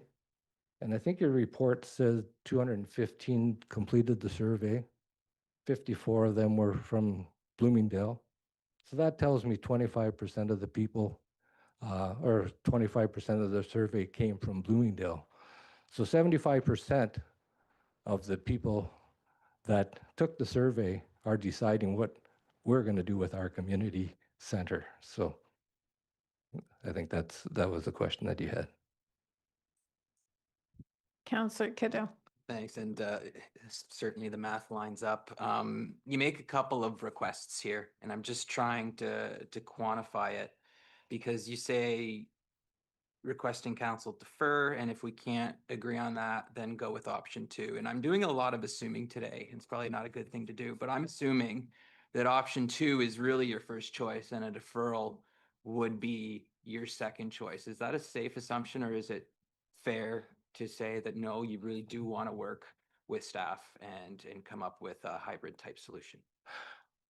No, I think we would like to look at that. My original plan was to put everything on casters. There's 2 storage areas out the back that everything could be rolled back into that. I know it'd be a little bit of work. Probably couldn't use carpeting on the floor because that would be hard to roll. But if you had hard surfaces, all that equipment could be moved back into that storage area, and then it would be open for anybody that wanted to rent the space. I lost my train of thought. I was. Maybe I can help you out Sure, because please do. you also mentioned that it's open about 12 hours a week and it's going to conflict with the times that you would rent it. So Right. I'm just on that note, I'm wondering if we were to move locations, would the assumption be that it would remain 12 hours a week open, or would we extend hours? And I'm not suggesting that you answer that question. Maybe staff or somebody else can. I think that that would be helpful to know, though. I think the lady that presented the library said that was an option to increase. I think the Saturday one is going to be the tough one to try and work around, is the way I see it. Oh, I know what else I was going to say. With my proposal with moving the equipment into storage, I think it would be a good spot for the computer and any sensitive information to go back into that storage on a nightly basis. We're in the rural area. There's large windows, ideal spot to break into, and so that would just secure some of that stuff. Chances are people aren't going to steal books, but they might want the computers. You never know. I have a question. Can you, so you suggested that some of the usage that's not sort of rental, because I think not all the rentals are community either, right? Some of the rentals are out of town. So what kind of things would the community be using this for? And would that show up outside of any statistic that shows rentals? Oh, I'm glad you asked that. I think this doesn't just go with this community center, but I think township, I would like to see township look at all the small communities and have those community centers available to the community. I would like to see the associations to come back and start planning some of those activities for the communities, because I think they were good at the time, and they had a lot of people come and even from out of town, but just getting the local people gathered community. The problem is that then we have to rent the space. And I think if we have the community center and it's a community activity brought together by an association from the community, the space should be free. That would be my charge to the council. I think you've just been nominated as president. Councillor Bryant. Thank you. Just a comment. I live in Maryhill, so we do have a community center, but we use it we have fish fries, we have family picnics, birthday parties, anniversary parties, showers. It gets used, and I think all communities want that sense of community. And if we take that away, you're dividing your community. We've lost our rec associations, and you depend on those volunteers. And those small communities, as Larry has said, do not have stores or meeting points. Those community centers are the center of those villages, and I think they're very important to keep them in place. I really would hate to see this one go. I think we have to keep it intact. Okay. Anything else for Mr. Shantz? Thanks. Thank you. Our next delegate is David Walden. Mr. Walden. He's in Cambridge. Okay, thank you. Next delegate then is West Montrose resident Heather Trakalo. Ms. Trakalo.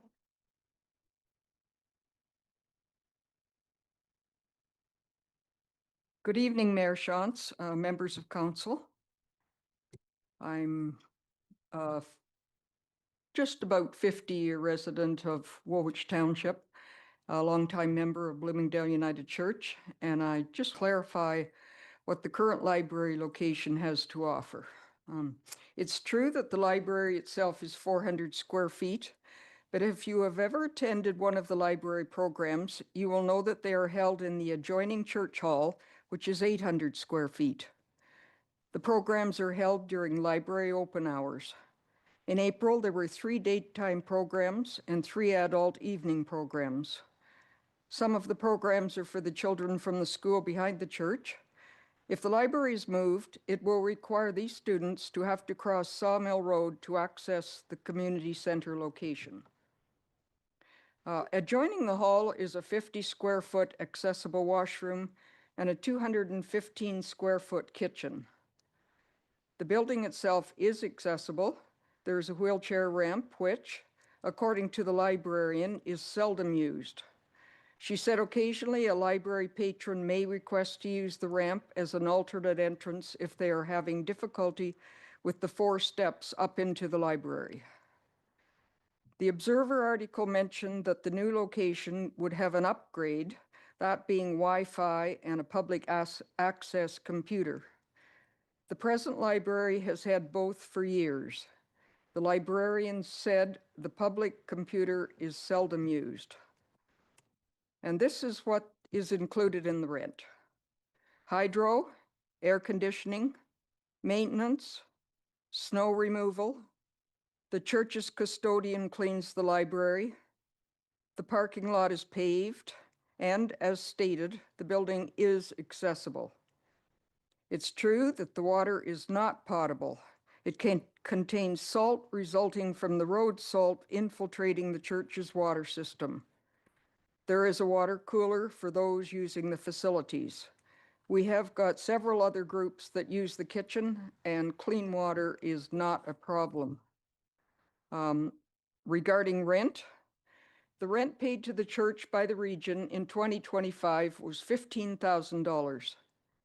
The church donated $18,000 to the regional and Woolwich food banks in 2025. There will be a double loss if the library is moved. Bloomingdale will lose its community center, and the region will lose the rent they pay to the church, being returned in the form of charitable donations. The church supports many other charitable organizations in the region as well. A senior men's coffee club used to meet daily at the center, and then after the pandemic, they were told quite an exorbitant daily fee would be charged if they wished to continue. The group disbanded. A local couple tried to rent the center for a family reunion. They had held reunions there in past years. They were refused and told that they were no longer accepting rentals of that type. Go figure. I don't understand that at all. Regarding usage of the facility, the township report indicated that Bloomingdale and Heidelberg community centers have had equivalent numbers of bookings in the past 2 years. Heidelberg has twice the population of Bloomingdale, so just saying. I see nothing to be gained by relocating the library. In times such as these, a show of fiscal responsibility should dictate that there are much better ways to make use of the money allocated for this unnecessary project. The families of Bloomingdale do not want to lose the spirit of their small community, and their input should be the main influencing factor in this decision. Thank you. Thank you. Are there questions? Councillor Schwint. Thanks, appreciate the context. I am curious, though, you mentioned the church also has a hall or fellowship area. Do you rent that out to community groups as well? Or is it available along with the kitchen? We have some groups that use it on a regular basis. We have a quilting group that comes in. We have a Trefoil Guild, which is a group of retired Girl Guide leaders that use it monthly. We have, let's see, who else cooks? Yeah. Anyway. Thanks. So there are a couple of others. Thank you. Anyone else? Thank you. Our last delegate this evening is Bloomingdale resident Deanna Zenger. Ms. Zenger, there you are. Welcome.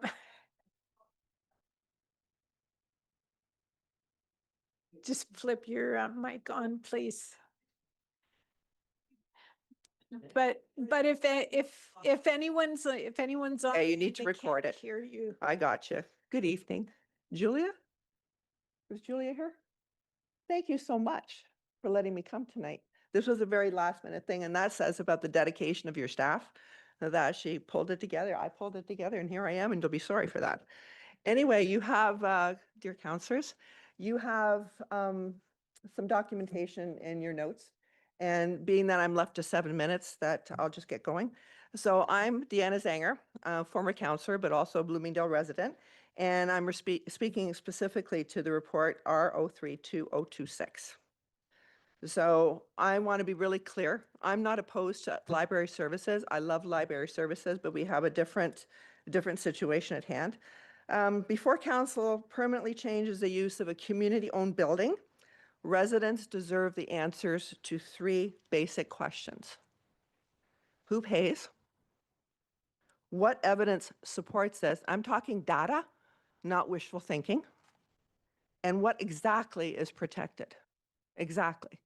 Again, not in vague terms. What exactly is protected? So those answers I didn't find in any report, so I'm asking council to require them before voting. So point number 1 is jurisdiction and cost offloading. First, a clarification, the public record should reflect that the Bloomingdale branch is owned by the region of Waterloo. We know that. The region controls the service, its hours, its staff, and its programming. The township provides maintenance, and I may be saying things that were already repeated tonight, but I'm just going to go from my notes. The township provides and maintains the building. That distinction matters because of what this proposal actually does. The region currently pays rent space in the Bloomingdale United Church. This proposal eliminates the rental cost for the region by moving the library into a building the township already owns and already maintains. The region saves money. Woolwich Township absorbs the renovation cost, and I believe an amount of $50,000, give or take, was bandied about. There is no way what I saw is going to happen for $50,000. If it is, I'd like them to do my basement.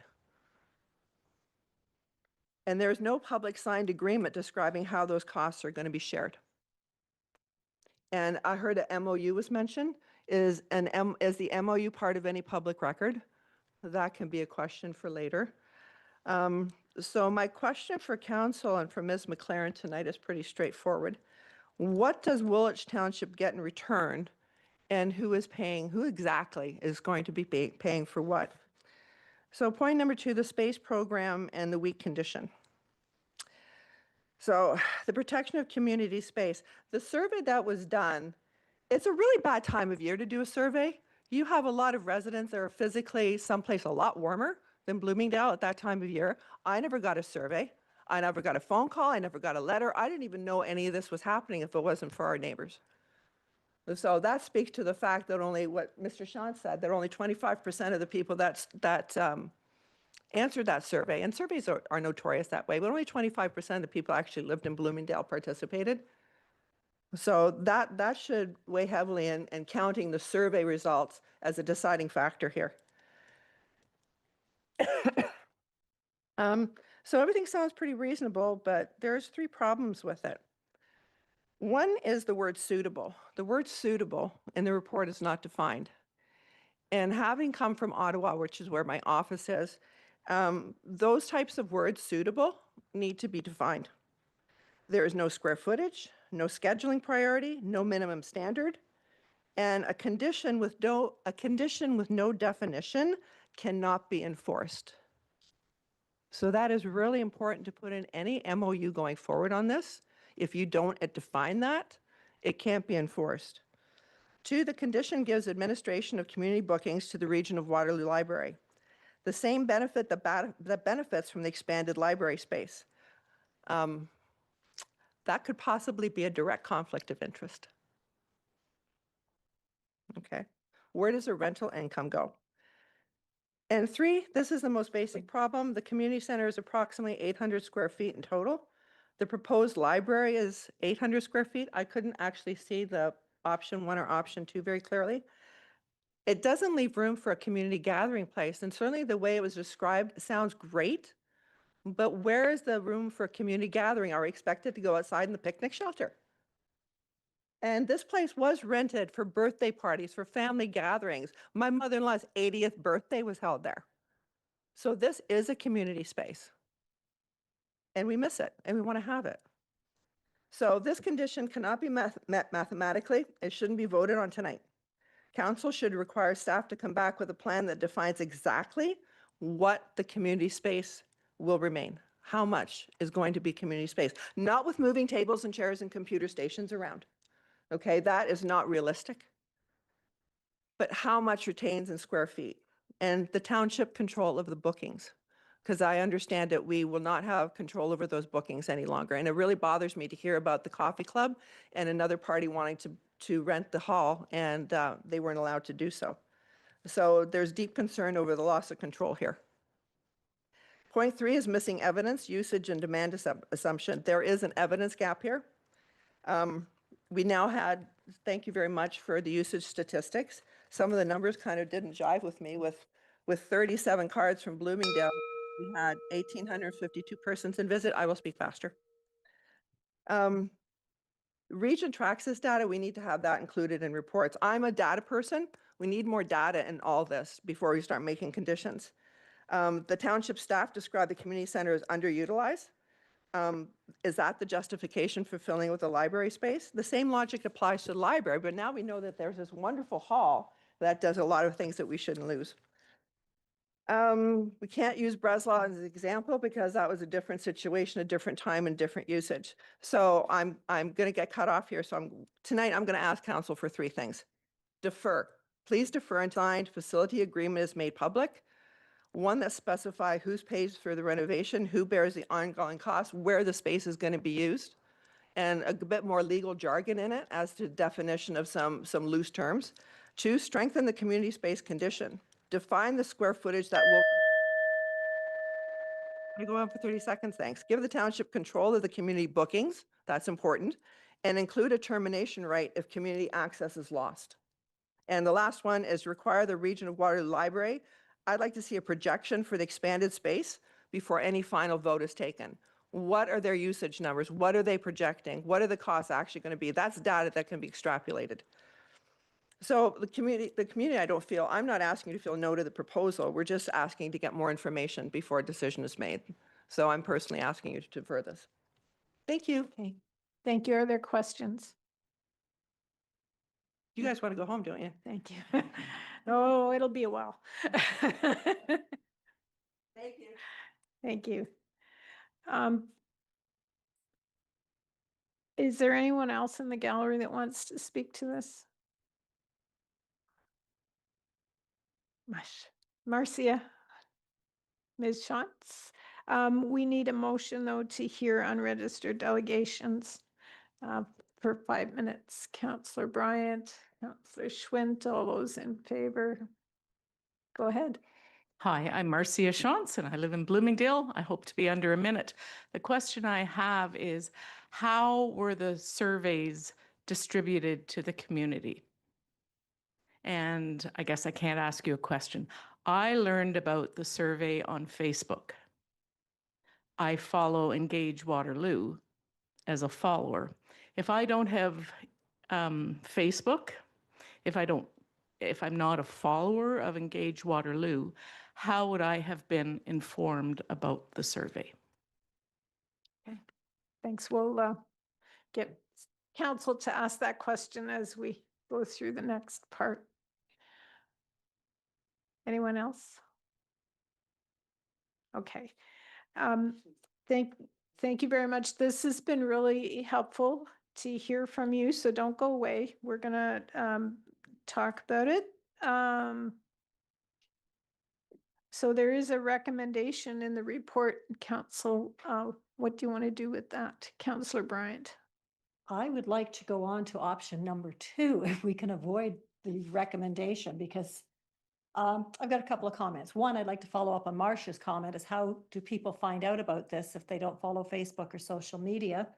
And my other point is, I was told by the person that their family donated that land for a community center. So I really question, why would we take a community center off property where it was donated to be a community center? So I'm very concerned about that, because if it's donated for a specific purpose, why are we looking to change something?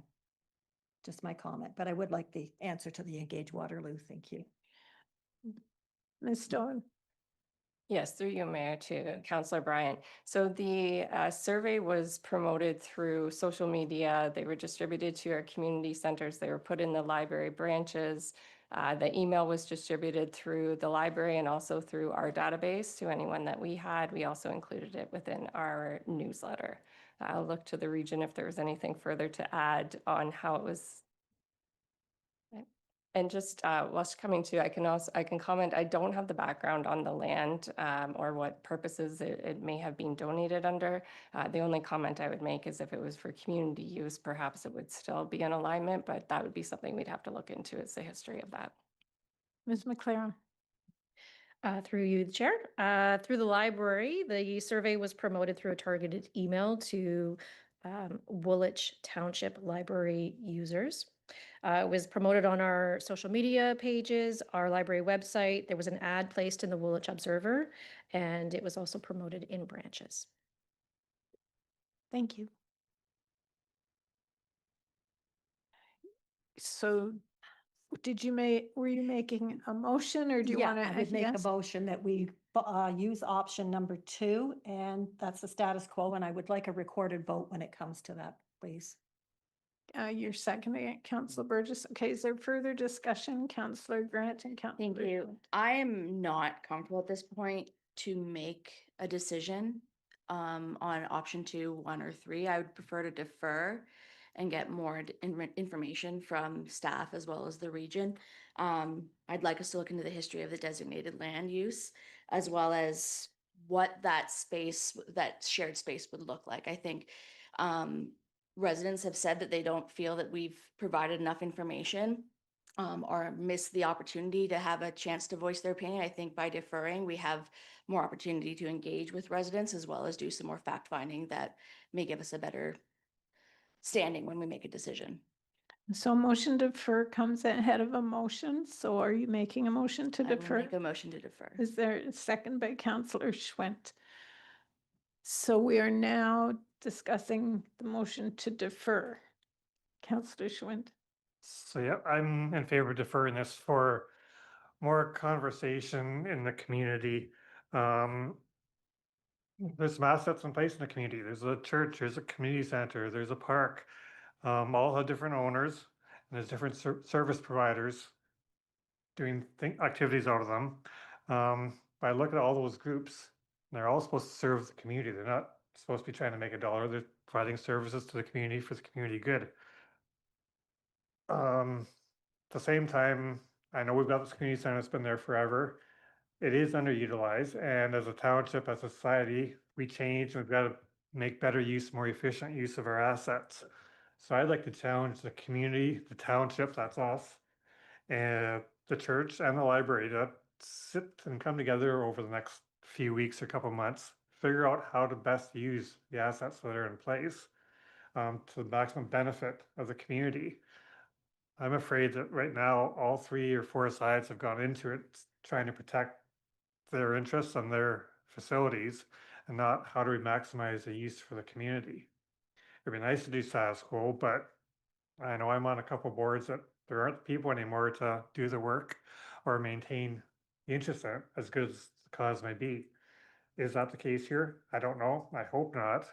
But at the same time, why aren't we getting the 4 groups together and trying to see if everyone comes in, what can I provide? Can we come up with a better solution? So that's why I'm in favor of deferring for 2 or 3 months. Councillor Cadeau. Thanks. I appreciate the discussion. I see both sides of things. I'm leaning towards deferral too, largely providing that window, excuse me, can hopefully provide some time to ideally Creation Association. I mean, that could be a fantastic thing to try to reestablish that now that we are coming out of the pandemic and everything. To really bring voice back to Bloomingdale. Maybe with a deferral, there's time. Maybe this is the impetus that's required to really get that going again. So I would be in favor of a deferral, getting more information, very much data-driven, just like one of the presenters here. So if we can get more information, I would appreciate that. If I can just ask Jessica and Cristina, is there any major problem with a deferral in terms of I can't think of one, but I'm asking in case I'm missing something. Through you, Mayor, we can work with the church on the lease agreement, and I would have to look to library staff or library committee if there's any impact there, or if they would be fine with us just looking to continue that monthly rental. Yeah. Not that through you, Chair, not that I speak on behalf of the Library Committee, but I don't think there would be any problems in deferring the decision. And I'm sure Library Committee would appreciate the opportunity to hear some information about this because they haven't received a report following all of this conversation. So they probably want some time to think about that and hear those details and make their own decisions if there's any decisions for them to make. Okay. Thank you. Anything else? Mr. Brenneman. Yeah, just something as we go through this decision tonight on a deferral. Something else that I think council should be aware of it, and even the public.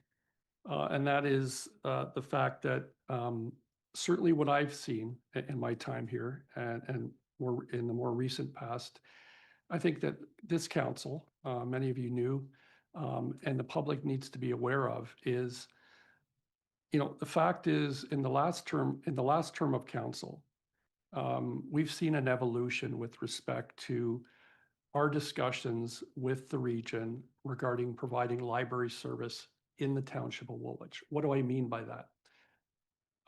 Both Mayor Shantz and former Councillor Larry Shantz would recall that there was a time period that we wouldn't have had a branch as we do now in the Breslau Community Center if it wasn't for a change in thinking, a great change in thinking with region staff.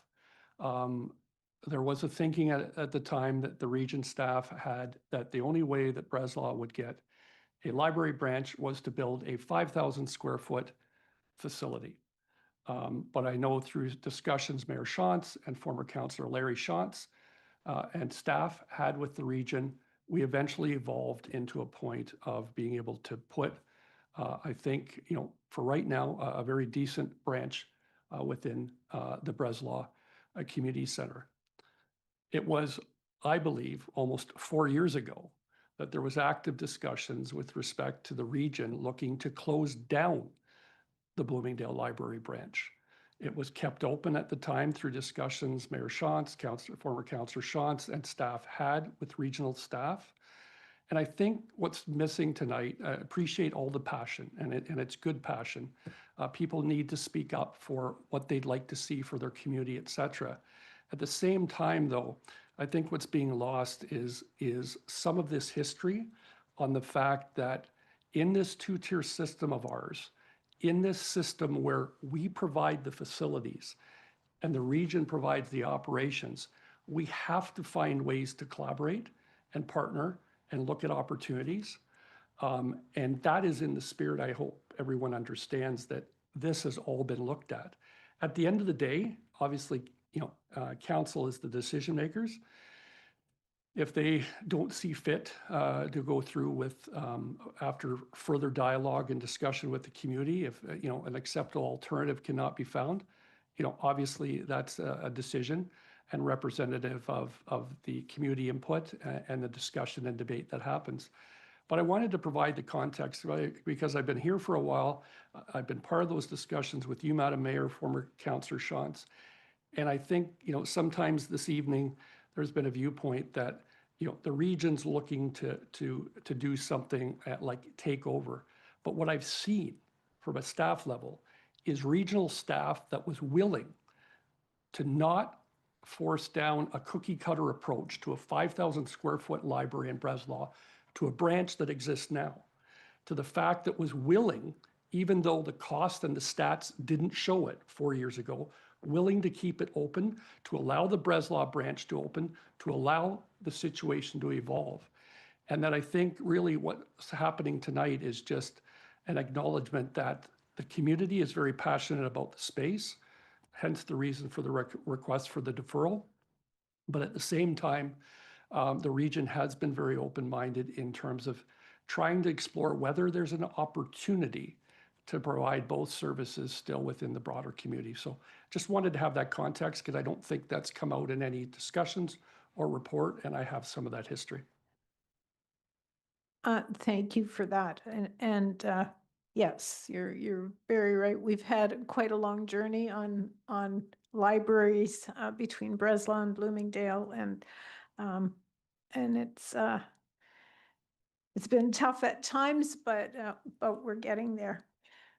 The motion on the floor is to defer. I'm going to call the question. All those in favor? Oh, sorry. Clerk Smith doesn't like what I'm doing. No, sorry, Mayor Shantz. I just wanted to double check. Typically, a motion to defer has a time period attached to it. I wanted to know if the mover wanted to set a time period. And then I also wanted to just check procedurally. I believe the request for a recorded vote was on the first motion.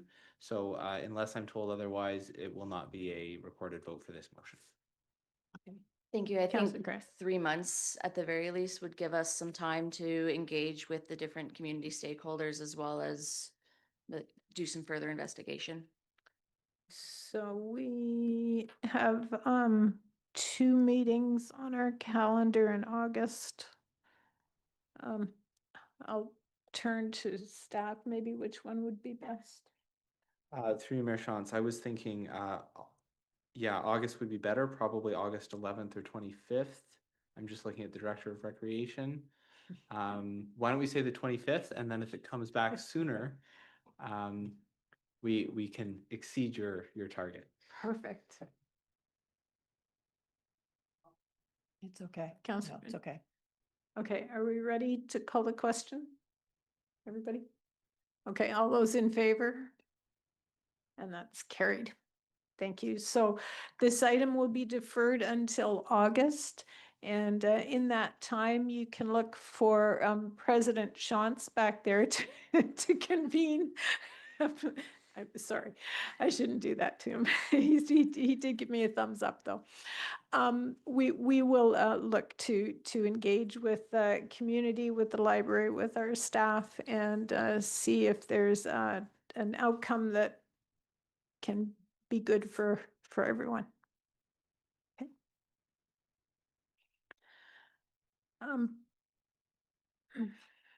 Now, the next item is David Schofield. Am I in the right place, Mr. Smith?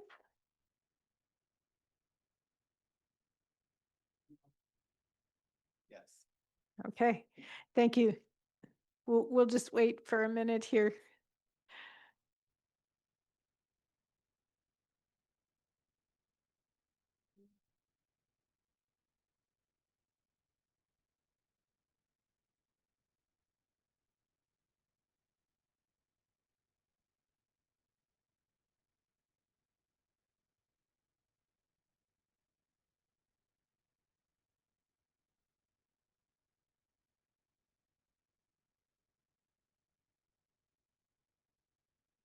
Okay, Mr. Schofield, you're talking to us about the Woolwich Street South Sanitary Sewer, correct? Yes, yeah. Perfect. Go ahead when you're ready. And I have, I just press button.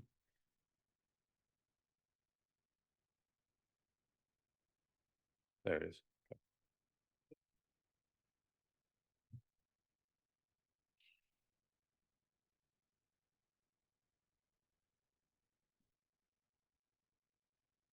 Oh, sorry, just one, do we need a motion to go back into council? No, Mayor Shantz, but we are back in the council meeting and we are making final decisions now. Okay, thank you. Thank you. Okay. Good evening, Mayor Shantz, councilors, and my name is Dave Schofield. I'm with a group of property owners for Woolwich Street South and Dolman Street in Breslau.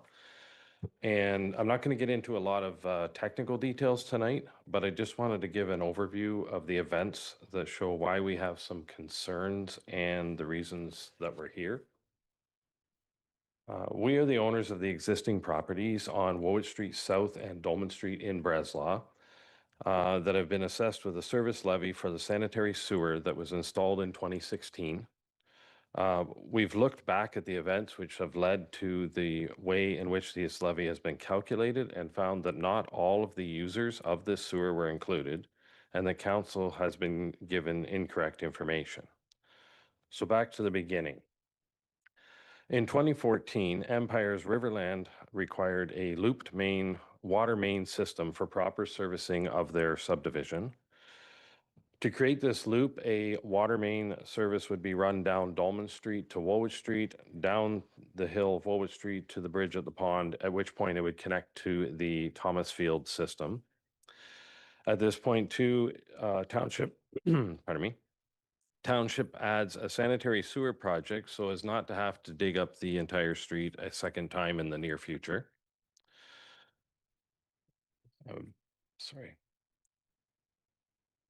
In 2015, Woolwich Street and Dolman Street construction design plans are completed and tender drawings are ready for tender. On this last revision, these plans include lowering of the sewer and a full-size sewer stub extending easterly into the Dolman Street extension area. On this drawing here, highlighted in pink, kind of center heading up from Woolwich Street there, is showing this sewer main stub that extends into 83 Woolwich Street. The street horizontal is Woolwich and Dolman Streets coming up for reference. This is a cross-reference of that same area, and it shows that this connection at Dolman Street and Woolwich Street has now been dug deeper to 2 meters deeper than the original plan would have been at 5 meters deep.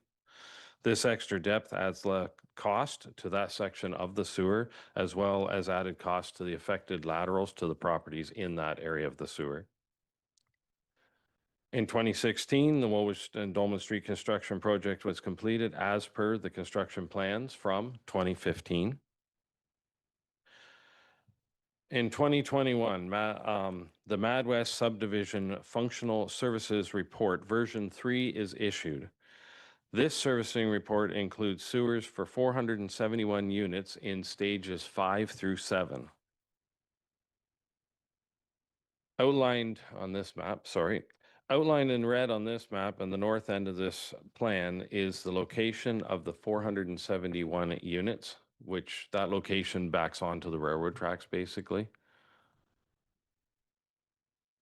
This data sheet just quickly shows where we're getting the 471 units from based on approximately, I think it was calculated at 1,233 people. The 471 units in that area that I outlined in red will be discharging westerly on the Dolman Street extension to connect to the Woolwich Street sewer, which then would go down and across the river to Kitchener. This plan here shows a blue outline of that sewer drainage these are for phases 5 through 7 again.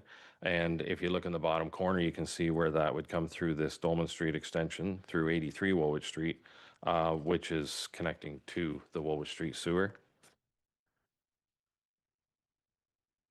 Oops, went too far. 2 more years go by. 2023, the Mad West subdivision agreement is signed. Signing of this subdivision agreement approves the functional servicing report with 5 those areas in it. There is nothing in this agreement to allocate any costs of the Woolwich Street sewer to the Mad West development. In 2025, another 2 years later, and the Woolwich Street and Dolman Street service charges are decided. The report IS 18-2025 recommends charging the Woolwich Street South property owners for the sanitary sewer and laterals as originally proposed. At that meeting on November 18th, 2025, the question was asked if Mad West was factored into the cost allocation of the Woolwich Street South sewer. The Director of Infrastructure responded that Mad West does not utilize this servicing at all. On that basis, Council approves the report to have all costs allocated to the 25 existing properties. Now, just a few months later, the Woolwich Street just a few months after the Woolwich Street South and Dolma Street levy is decided, Report IS 04-2026 comes out, which follows the Special Services Levy process.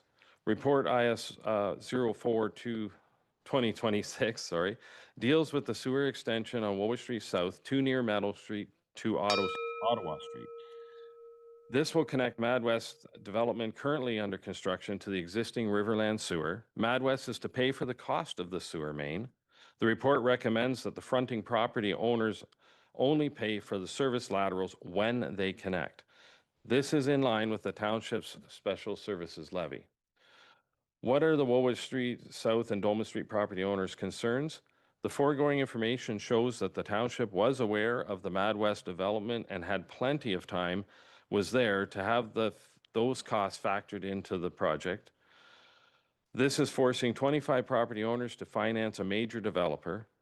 At the November 18th, 2025 meeting, council voted to allocate all costs to the existing property owners, neglecting any cost recovery from the major sewer user.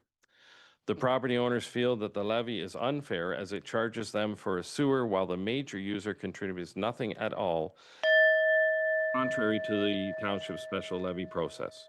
And I'm on to the last slide. Is that okay?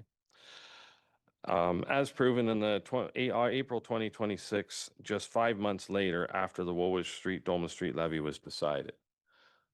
What we'd like to see, that the Woolwich Street South Special Services Levy bylaw be reopened for reconsideration to include all users, to pause the May 1st deadline for property owners to confirm their method of payment, and that the property owners group be included in the review costs allocation for this reconsideration.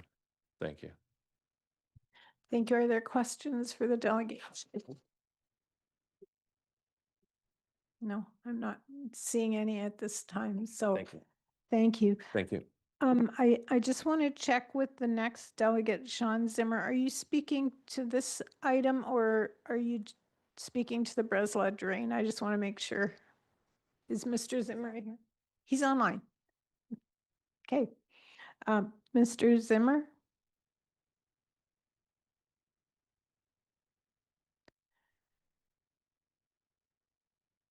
Okay, well, let's. This will help if I unmuted, right? Can you hear me now? Yes, that's much better. Are you speaking to the same item or are you speaking on the Breslau drain, a different item? The Breslau drain costs, yes, unjust costs for the drain that was installed. So yeah, Mr. Schofield basically, I have to say ditto and good job, Mr. Schofield. Yeah. So Mayor Shantz, if there's two separate items, and sorry about the confusion for this, I'd suggest council finishes up with the special servicing levy first, and then it might be better to hear Mr. Zimmer on the Breslau Drain 1 item. Okay, thank you. Thank you, Mr. Zimmer. We'll discuss Mr. Schofield's issue first, and then we'll get to you. Okay. Thanks for your patience. Thanks. Yep. Okay, are there questions for staff or Ryan, are you here for this one? No. No, Jared's. Mr. Brenneman. Yeah, through you, Madam Mayor, just a little context for council. I know that there's been 2 meetings between some of the residents, Mr. Cramp, and also Councillor Burgess, Councillor Bryant, and staff. I did attend the very last meeting, etc. I think the purpose of the meeting was to, again, it's been out in front of council. Basically, that same issue is what has been brought forward at both those meetings. I indicated at that meeting that while I understand their position, Mr. Poupé also outlined his position on behalf of the township as Director of Infrastructure Services. And ultimately, I noted that because this is a council decision, there's nothing that I've heard that I would bring this forward, myself for a reconsideration, but obviously they're well within their rights to be able to do that. I did note it at the end of the meeting that Mr. Poupet would not be here on the 28th. However, I also did appreciate that concerning to the residents was the May 1st deadline. And that's why they are here. Well, they're here obviously as Mr. Schofield has outlined for other asks, but certainly one of the concerns with not rescheduling to a date that Mr. Poupet could be here and not having any other staff, and that would have the background that the May 1st deadline was still the concern. And so I just wanted to provide that context. Ultimately, I think, if Mr. Poupet was here or when he's here in the future, depending on how you handle this situation is, there is a fundamental, from my experience at the one meeting, there's a fundamental difference of opinion with respect to how this should have been approached. And I think that's clear from their presentation, but Mr. Poupet, if he was here, would be able to speak to why he feels the approach was followed was appropriate. Councillor Cadeau and then Councillor Bryant. Thanks, Mayor. Through you, I appreciate that context, Mr. Brenneman. Can you speak to the claim that's being made that council was given incorrect information, though? No. That's your shortest answer ever. Yes. No. No. Not at this point. Thank you. Councillor Bryant. They've got a request, I guess, in their presentation, looking for a motion to reconsider. So I will make that motion for reconsideration. Councillor Cadeau. Councillor Schwint.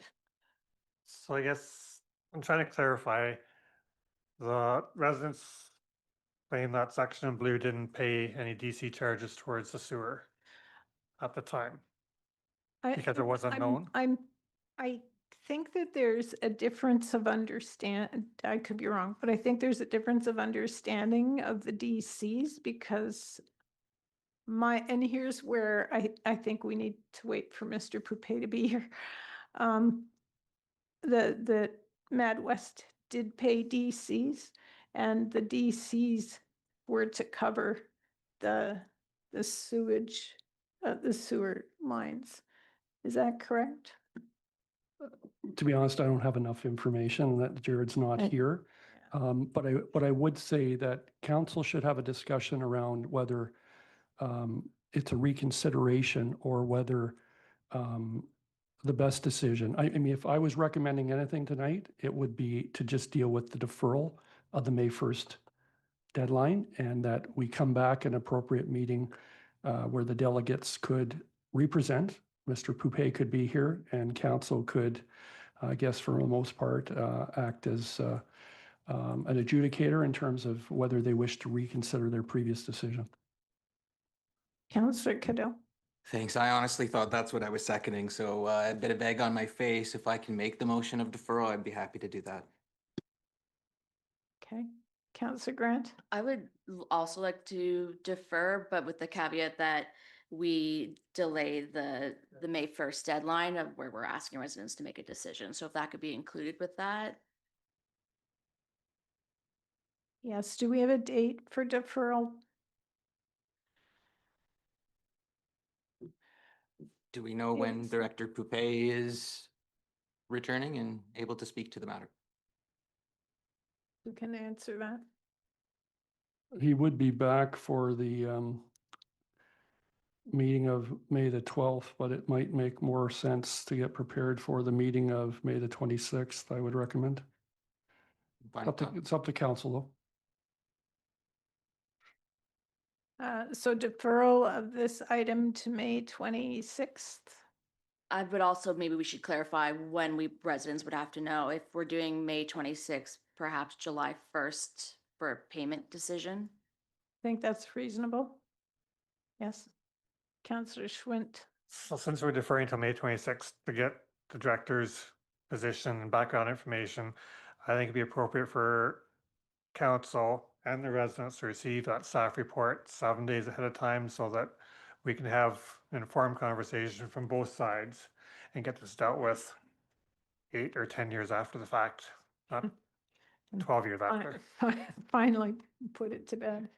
Mr. Brenneman, is that doable? Yeah, I think that's fair. I think the difficulty I would have in council having a debate tonight is Mr. Poupée isn't here. I don't think it's fair to have council try to weigh in on a decision without having both sides of the equation myself and councillors had at a previous meeting.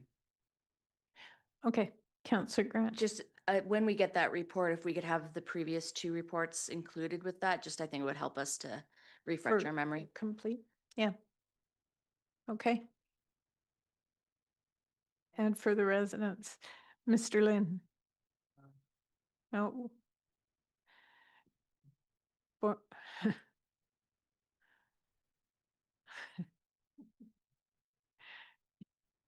Through you, Mayor Shantz. Just to David's point about the May 1st deadline, just another consideration, depending on the timing of these reports, is part of the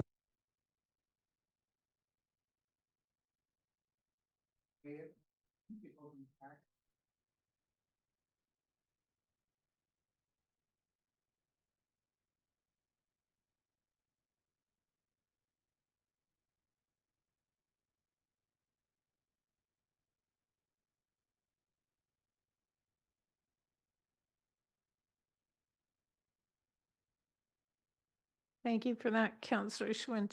We're talking about 13 properties. I hope we can manually do 13 tax bills. 25.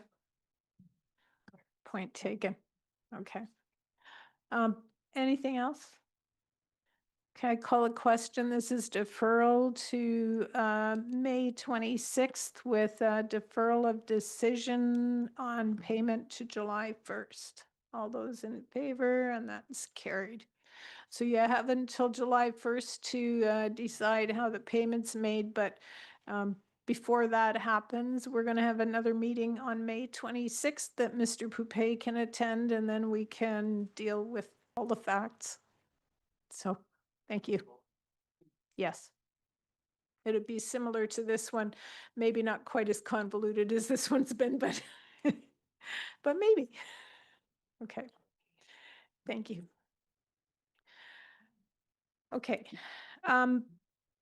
Our next delegate then is Shawn Zimmer, and he's here virtually, and he's speaking on a similar topic, but the Breslau one drain. Mr. Zimmer, you can start when you're ready. Okay, can you hear me now? Yes, we can. Good evening. Thank you, Council, for allowing me to speak tonight. Finally. My name is Shawn Zimmer. I've been a resident of Breslau for some decades now. On behalf of myself and the multiple residents of Breslau included in the proposed charge for the municipal drainage service cost sharing agenda, I fully and completely disagree with the proposed charges providing no benefit for many expected to pay.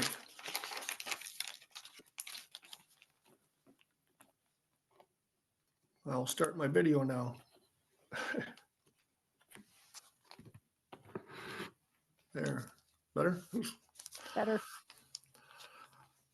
Furthermore, on behalf of myself and multiple other Breslau residents being asked to pay receiving no benefit or services not rendered now or in the future, I vehemently object to these charges, regardless of the ancient Breslau Drainage Act of 1890.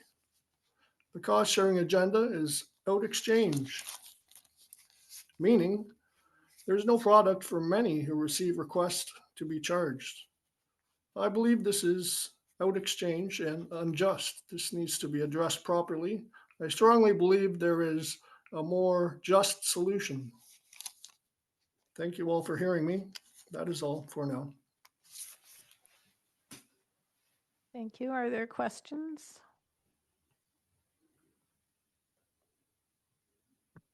Thanks, Mr. Zimmer. I'm curious, what municipal address are we talking about? So we can kind of understand why your property would or would not be benefiting from the drain. Oh, I currently reside at 111 Woolwich Street South. Sorry, 111 or 11? 111 Woolwich Street South.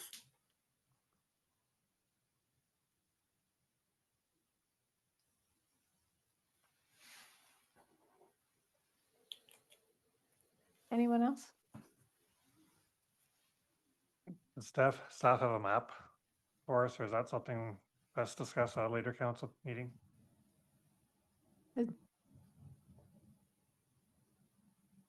Is there staff representing this, or is this? Mayor Shantz, I believe Alex Paisley, the township's drainage superintendent, is on the Zoom call if he's, there he is. Wonderful. Yes, Do yeah, sorry, you- good. Do you have a map that you can put up for us? Yes, unfortunately, I don't have a map available on my computer here tonight. But I can say it's not typical for projects under the Drainage Act to receive this this kind of comment. It is you know, that is how these projects tend to work, and I understand the comment regarding, you know, we've heard this comment from several landowners within the watershed boundary that you know, I didn't receive a service to my property, so why should I be asked to pay? But it's pretty typical process under the Drainage Act. It's called an outlet liability assessment. And Joel Miller is the project engineer, and he would be the guy to respond to specifics about how those assessments are calculated. But yeah, I guess the point is just this is pretty standard Drainage Act procedure to issue outlet liability assessments, which are basically based on the idea that your property is within the catchment area of the drain and would contribute water to the system at some point. So yeah, that's kind of my general response. Hope that helps. Thank you. Council, are there any questions? Councillor Grant. Thank you. Through to Mr. Paisley. Just to clarify, the Drainage Act is a provincially mandated act that we are, what's our obligation to follow it, essentially, just so for awareness? Yes, so the Drainage Act, it's a statute law in Ontario. It's been around since early 1800s. And just to clarify too, the Drainage Act process is the Breslau drain project started in 2018. There were several meetings held, and the avenue to you know, kind of the process is, you know, when the engineer prepares the report, files it with council. The report is considered at council, and then once approved, it moves on to the appeal process. And the first avenue is the Court of Revision, where residents can speak up about why they should or shouldn't pay for the system. And that the Court of Revision was held in 2023. So at this stage, there's no avenue under the Drainage Act to revise assessments. Yes, those were adopted by council at the in 2023.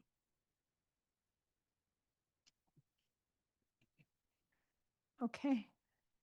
Thank you. If there's nothing, Mr. Smith, did you want to? If it still helps, council, I believe I found a map that I can put up on the screen. I might Just need wanna see it. Alex's. Sure. Yeah. I was just going to say I may need Alex's help to explain it.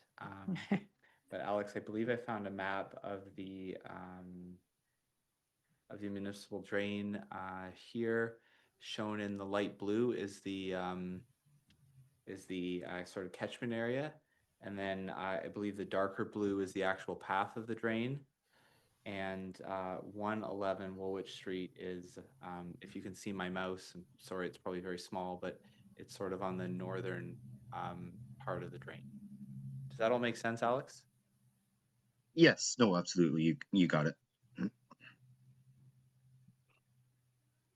Okay, so Yeah, so and typically the drain kind of takes the place of a storm sewer.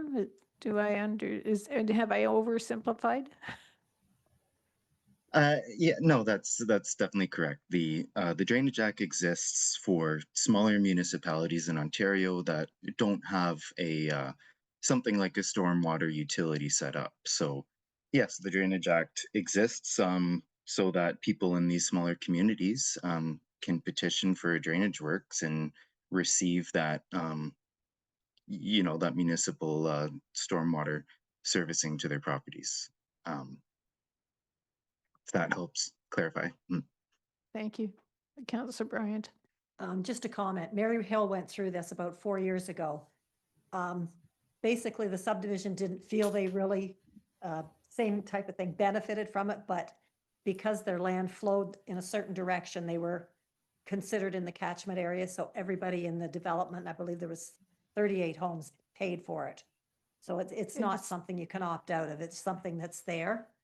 It's typical, yes. Yeah. Councillor Cadeau. Yeah, thanks. Just building on what Councillor Bryant said, I'm trying to look up the drainage law because that's always stimulating to read. But it does say any property that uses it directly or indirectly. And so I'm of the assumption that it's a higher elevation, it's discharging water indirectly.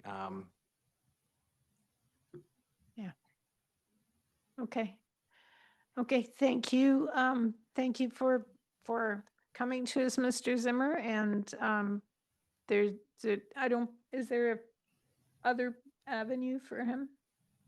I'm looking to Mr. Smith. Back to remembering my drainage days, Mayor Shantz, I don't believe there is another avenue.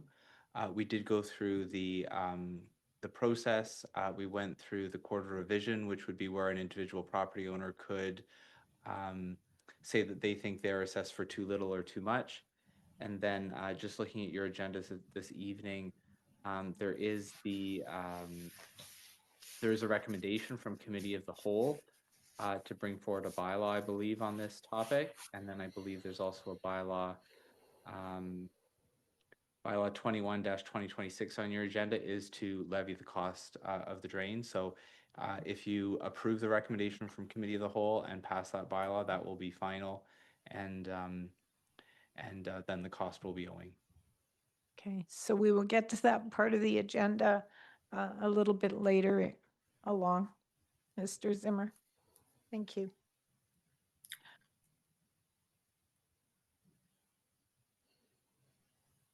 Next item then is our fire master plan. And we fire and life safety specialist Jim Andrews virtually, fire and life safety manager Bill Lorimer virtually from the Lumex group to present to us the fire master plan update. Mr. Andrews and Mr. Lorimer, you may begin when you're ready. Thank you so much. Sorry, I should maybe have asked Chief Aldous if he wanted to introduce this. No, Mayor, I really have nothing else to put in. This is just a continuation of when I came and presented earlier to you this year. So this is just more information for that. Okay, thank you. Go ahead, Mr. Lorimer and Mr. Andrews. Thank you, Mayor. Thank you, Council, for allowing us to present the introduction of the Fire Master Plan. We have been working diligently on the plan so far, but we wanted to make sure that you're aware of it and give you a brief introduction. So we're going to introduce, Jim couldn't make it today, but it's just myself here. We're going to introduce the Lumex group. We're going to give you a brief overview of the Fire Master Plan and take any questions or comments that you may have. Next slide, please. Thank you. So the Lumex Group is a North American group of companies. We serve municipalities, fire departments, emergency responders. We're big in aviation, private industries, government, and First Nations communities. The group that we serve under is the Response and Readiness Division, and we specialize in fire master plans, community risk assessments, station location studies, staffing studies, fire chief supports, and emergency management as well. So our project team, we have Terry Gervais as the project advisor, and then myself as the project lead. And then we have different specialists that support the project, with Jim Andrews also heavily involved. So the purpose of the Fire Master Plan is a strategic roadmap for Woolwich. It helps the community meet the requirements of the FPPA, provide a clear picture of the community's current needs, and recommended strategies to protect lives and property by enhancing public education, code enforcement, and fire suppression services. Guide, thank you, administrative, operational, and budgetary decisions about the distribution of fire protection resources and assets. So our approach and methodology, we have startup meetings, which we've already accomplished. We are well in our way in stakeholder engagements, and I wanted to thank council members that have taken time to meet with us. That has been quite helpful. We are collecting data, and then we are going to create a draft, present it to the chief and deputy, and take comments from the administrative team, and then create a final report. Areas of review include community characteristics, legislation, bylaws, fire service agreements, communications, occupational health and safety, fire prevention, public education, training, response, fire stations, water supply, asset management, and documentation and records management. In addition to those different sections of the Fire Master Plan, our approach is heavily focused on public education and code enforcement, and having fire suppression as the third line of defense. Again, with the stakeholder engagements, we have met with some councillors, and we encourage other councillors that haven't had an opportunity to meet with us to engage. It's very good. We want to make sure that we understand your organization, your municipality, so that we can make insightful recommendations. We've met with municipal staff leaders, fire service personnel in different ranks and positions. We are engaging the residents and businesses through the survey, the fire survey, and municipal partners such as fire chiefs of neighboring fire departments we've met with so far. Our project goals, again, to identify, evaluate current and anticipated fire protection needs in Woolwich, assess the fire protection services that Woolwich currently receives, identify resources that Woolwich can use to manage its current and anticipated fire protection needs adequately and cost effectively, and provide recommendations to help Woolwich enhance its fire protection services for the foreseeable future. Anyone have any questions for me? Council, questions? Councillor Schwint. Yep, thank you. Appreciate our meeting a week or so ago on the master plan and where you're going with it. Question I would have is, when we look at service standards and defining what service levels we as a township want to provide, how do we, or how's the master plan, I guess, get the information and determine that? Are there gold, silver, bronze? Is it budgetary? Is it size of the community? We have to meet certain standards because of that. I think I'm hearing anyway that different municipalities are making different decisions on service levels for different reasons. And want to make sure that we as Woolwich service level we feel most appropriate for us as a community. Yes, through you, Madam Mayor, the Fire Master Plan is designed to identify core services and then specialty services. And I believe that there's 3 layers that we identify and which specific services are in which one. So we try to identify that, try to focus on your core services, make sure that they're strong, and then as time goes on to identify other services that in which you would consider providing. So it is designed, to your point, in that fashion. We don't call it gold, bronze, and silver, but it is core services, yes. Okay. Anyone else? Okay. Thank you for the update tonight. Thank you.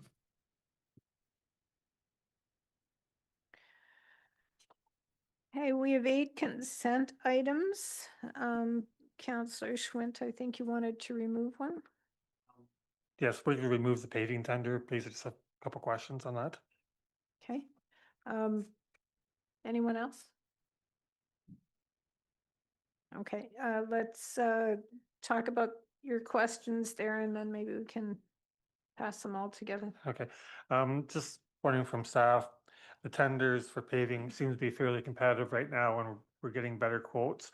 At the same time, we know our infrastructure needs are going up. And if we come in under budget this year because of better quotes, would we as a township get better bang for our buck by doing more paving this year and less next year because we can take advantage of better pricing? Clayton, Yes. Hello. Can you hear me? welcome. Yep. Well, yeah. Through you, Madam Mayor. I've noticed that in the past 2 to 3 years, pricing has kind of leveled off. There was a spike during COVID there, where we saw quite an increase to specific items. It's in my report, and I will certainly get to talking to that. But we are under budget, approximately $250,000 worth, which is it equates to about 6% under budget. It's in the report too. That staff is recommending that we actually place that in the infrastructure reserve for next year's paving program. This will allow us to build next year's program in a specific way that would hopefully accommodate more work. There is always the option of working with the contractor and potentially pursuing additional projects with them.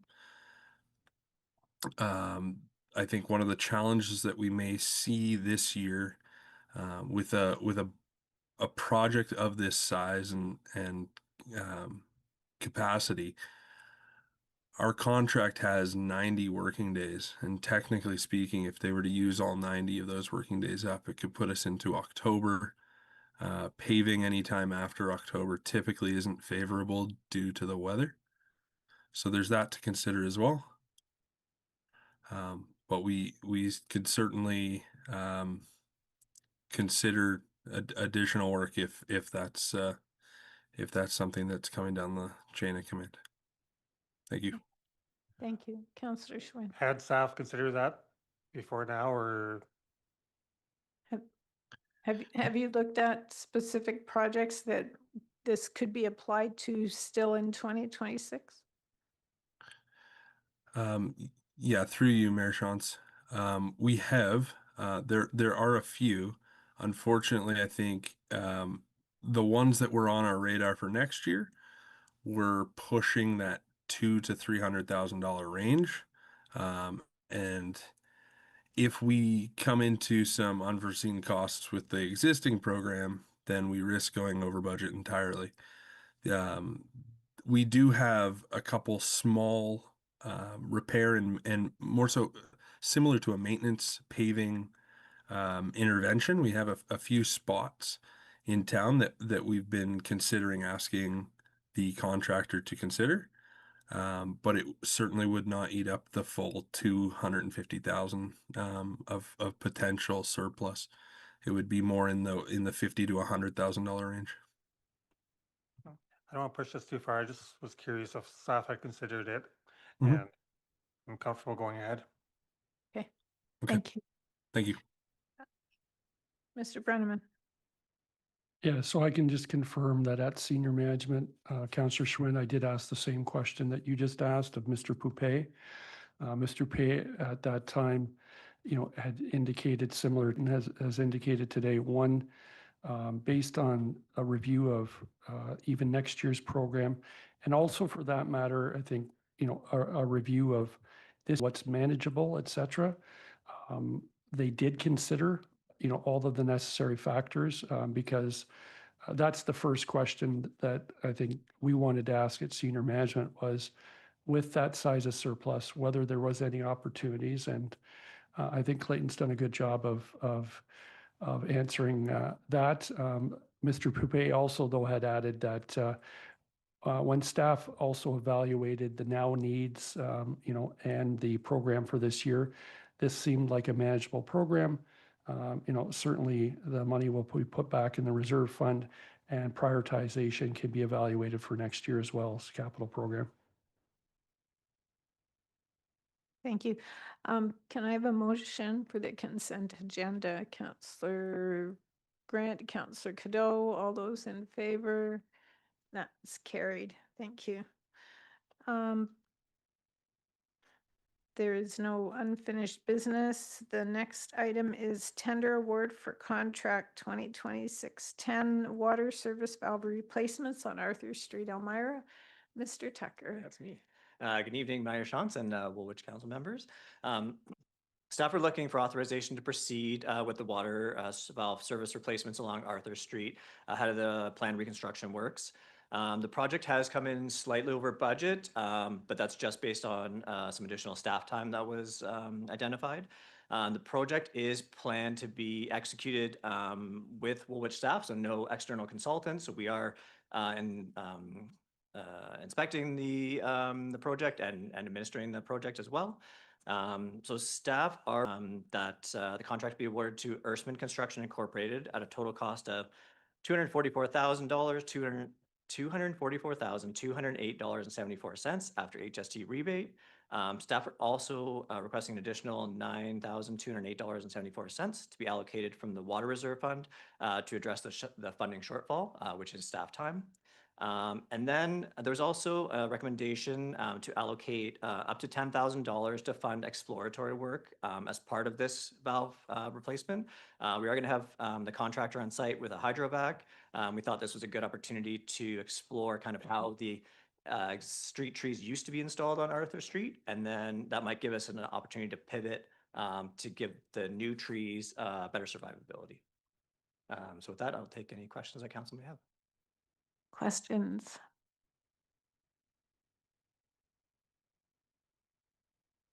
I'm not seeing any questions. We do have a recommendation here. Would someone like to move the recommendation? Councillor Cadeau, Councillor Bryant, all those in favor? And that is carried. Thank you.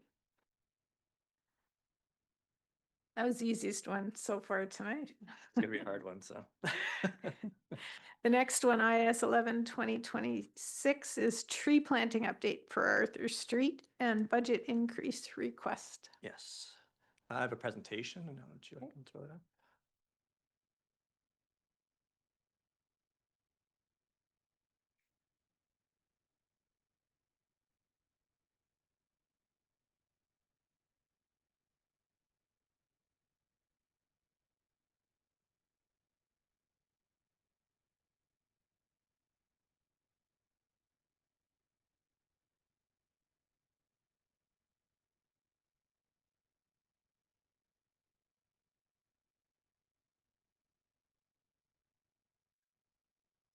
Or are we finding it?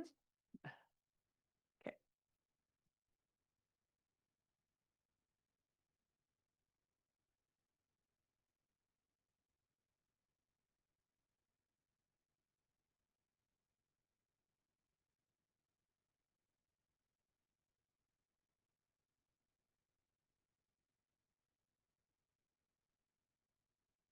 Right, thank you. Right. Here to present IS 11 2026 tree planting update and additional budget request. Go to the next slide. On March 26th, earlier this year, council did direct staff on a number of collaboration initiatives to be included with the Arthur Street reconstruction project. Namely, the main one was to investigate street tree planting in previous locations, consult with businesses to determine locations, and work with the environmental committees on tree species for best survivability of the corridor. Staff undertook those council directives.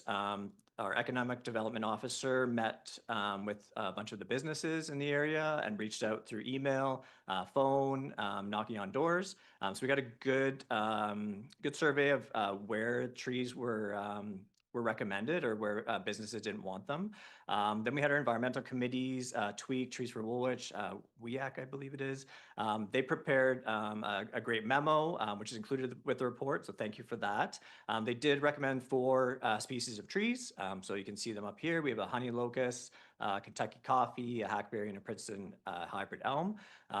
So hopefully these will have good survivability in the corridor. They seem to be hardy trees.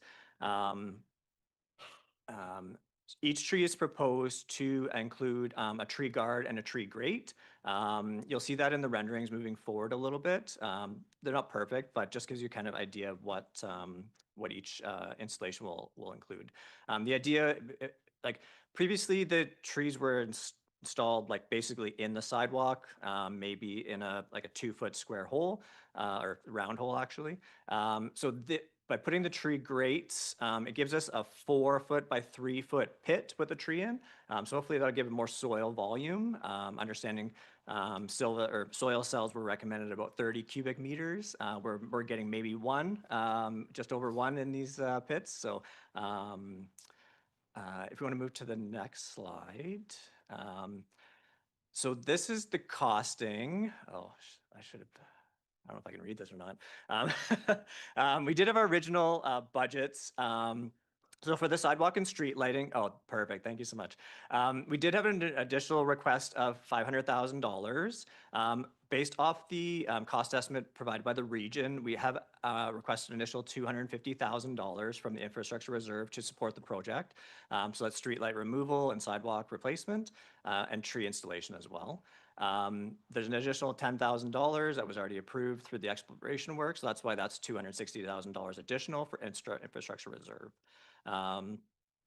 Then we had $250,000 originally from the water reserve that was allocated for the curb stop replacement or the water service valve replacement. We did ask for additional $10,000 for that, approximately. It was $9,000 and change, and that's to support staff time for that project. So total $260 from the water reserve. We also have to support the street trees, we are looking for a budget of $200,000. Like I said previously, that includes the grates, the guards, soil and amendments, as well as the trees and installation. Originally, there was no budget approved for those. We are requesting $140,000 from the Climate Action Greening Levy. That's a maximum. Staff is really going to put effort into private donations, upper government grants to reduce that overall impact to the greening levy, understanding that Recreation and Community Service already has some planning in place that they'd like to proceed with. We also have $60,000 that was previously allocated for greening and environmental work from a development agreement, and staff's recommending that $60,000 is allocated to the street trees, bringing that total budget up to $200,000 to support the street trees. So that's kind of the budget update on original approved budgets, additional requests, and then full asks there. If we go to the next slide. Awesome. We just put together some renderings. Jonathan, our junior planner, put these together.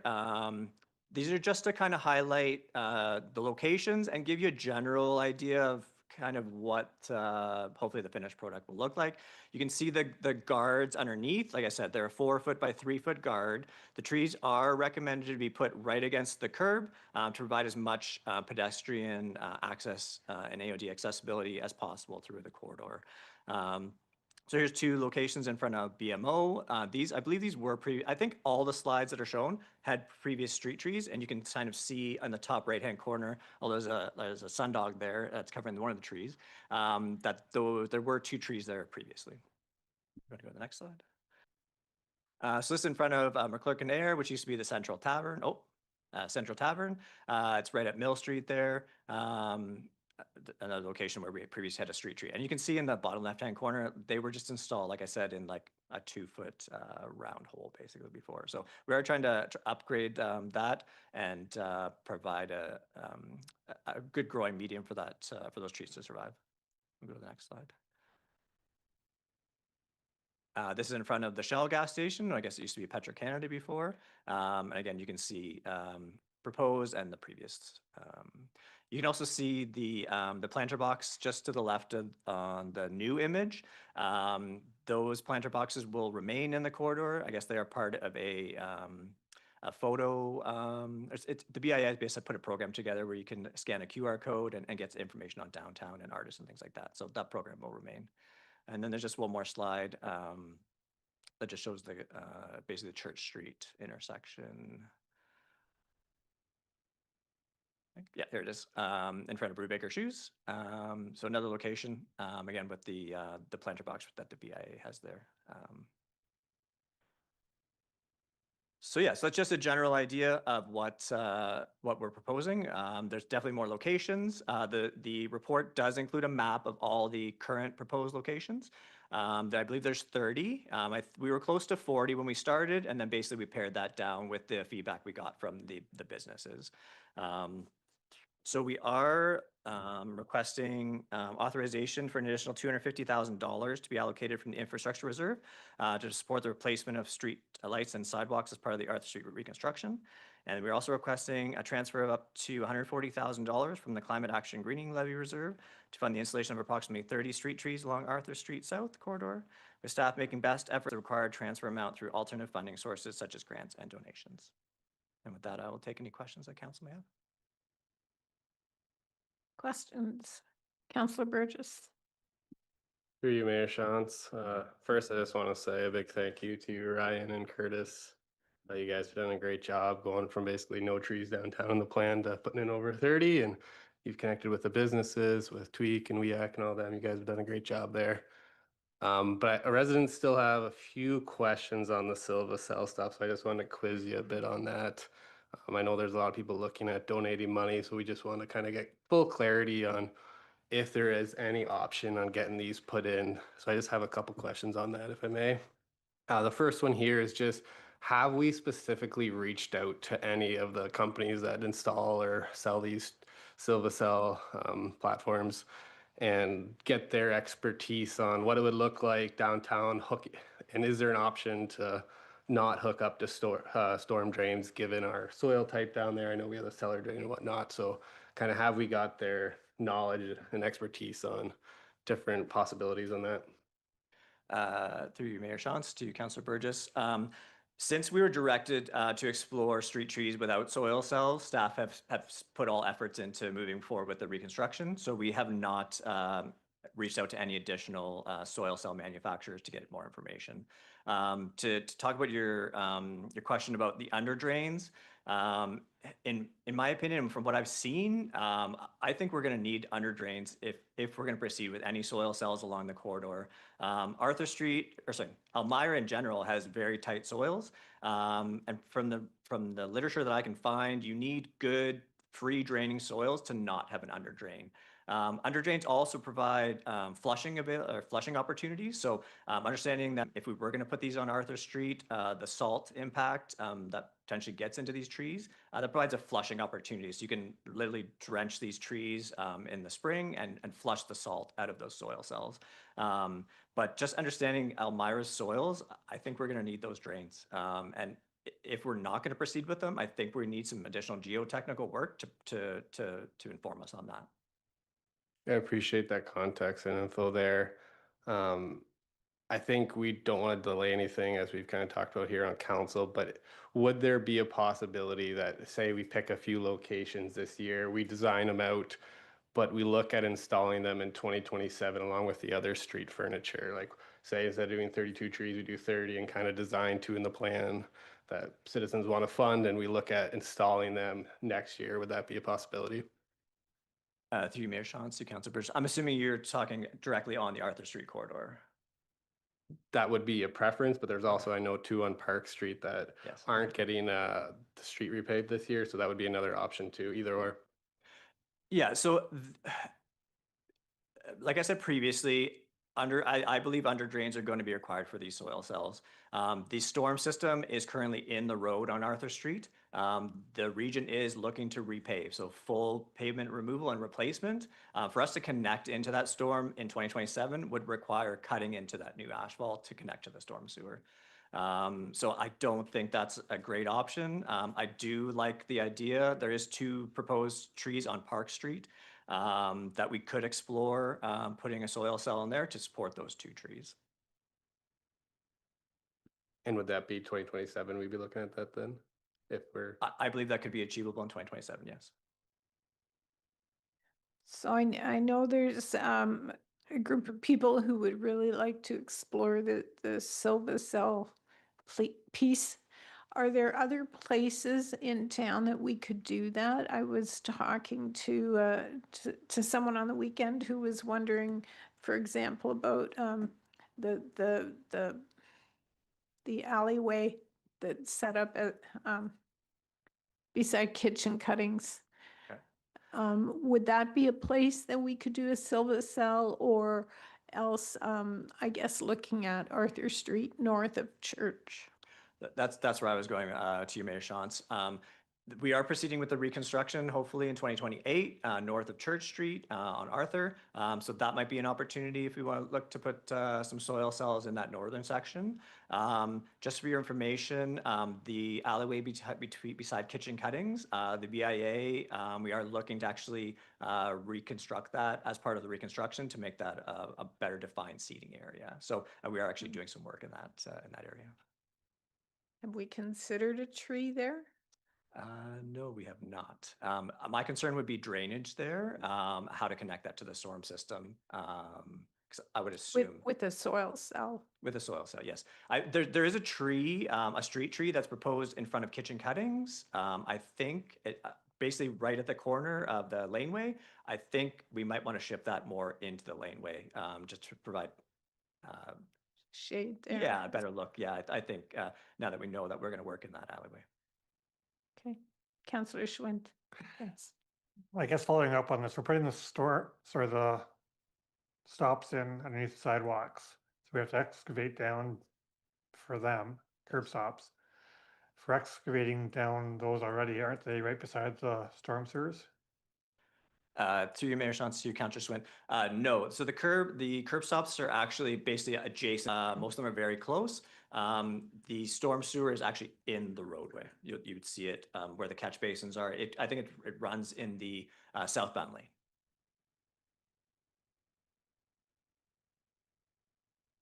Okay, digging a hole though. No, I'm not. A day at the beach. Any other questions? I guess this is for the Director of Finance. What does this do to our infrastructure reserve fund and our climate change fund as well? For you, Mayor Shantz. You're yeah. Oh, There we got go. it. Through you, Mayor Shantz. I did send to council a reserve forecast. It was actually supposed to be attached to the appendix of the Q4 report. My apologies, I didn't include that, but it does have a list of all the current reserve balances and the estimated reserve balances. And it does take into account these draws that Ryan proposed. So on our infrastructure reserve, another reminder for council that we put $800,000 back into the infrastructure reserve last week when we decided to do the Breslau drain funding through debenture. So that was originally proposed to come from the infrastructure levy. So now we had surplus money, which is a good thing because now we do have the funding available to use the drain. So with this draw that Ryan was proposing, we'd have 1.1 million in the infrastructure reserve. And in our climate action and greening reserve, we would have 343,000 after accounting for all the projects in 2026. So I did send that reserve schedule to council during the meeting if you want to take a look at that after, but it's 1.1 million in the infrastructure reserve and 343,000 will be left in the climate greening levy. Thank you. Councillor Schmidt. And do we have an estimate on what we're planning to spend in 27 on beautification on Arthur Street? And where would that come from? I'm sorry, I don't have that information. I'm not sure. I can talk to Curtis and see if he's working with the BIA, but I think that would be a BIA and an economic development initiative. Okay, the township's not looking at planters, benches, that type of thing as part of this initiative? I believe in 2027 they are looking at street furniture, but I'm not involved in that, no. Councillor Cadeau or Burgess, have either of you had conversations with BIA or elsewhere about that part of the project? Yeah, the BIA is definitely interested in having input on the type of seating and planters that go in, but I think the expectation is the township would be covering the costs of that. Okay, thank you. Councillor Burgess, your light's on. Did you want to say just something? Gonna add to that, I think Tweak and others, we've talked with staff too about getting it all installed in 2027, but to Nathan's point, I think it'll be built into the 2027 budget. Yeah. Okay. Do you have another question? I was just, Yeah. Okay. but can I add a number 3 to the motion? Sorry, you want to add a number 3? Go ahead. Yeah, so I'll move the original motion here, but if I could add a number 3 point, just saying that staff reach out to some of the soil companies to kind of get their expertise and input on installing them in some of the locations downtown in 2027 or 2028, whether that be Church Street or Park Street, or I don't know, I guess they could come back with a report on viability and options. Preferably that don't affect the new road and sidewalk that's just been put in, right? Yeah. Okay. Is there a seconder?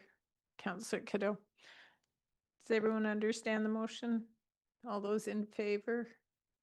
That is carried. Thank you. Thanks.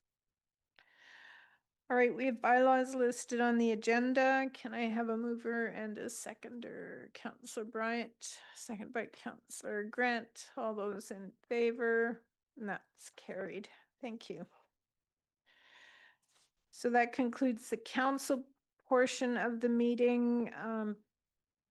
We're going to move into committee. Does anyone need a break before we do that, or are we good to keep going? No one's looking terribly antsy.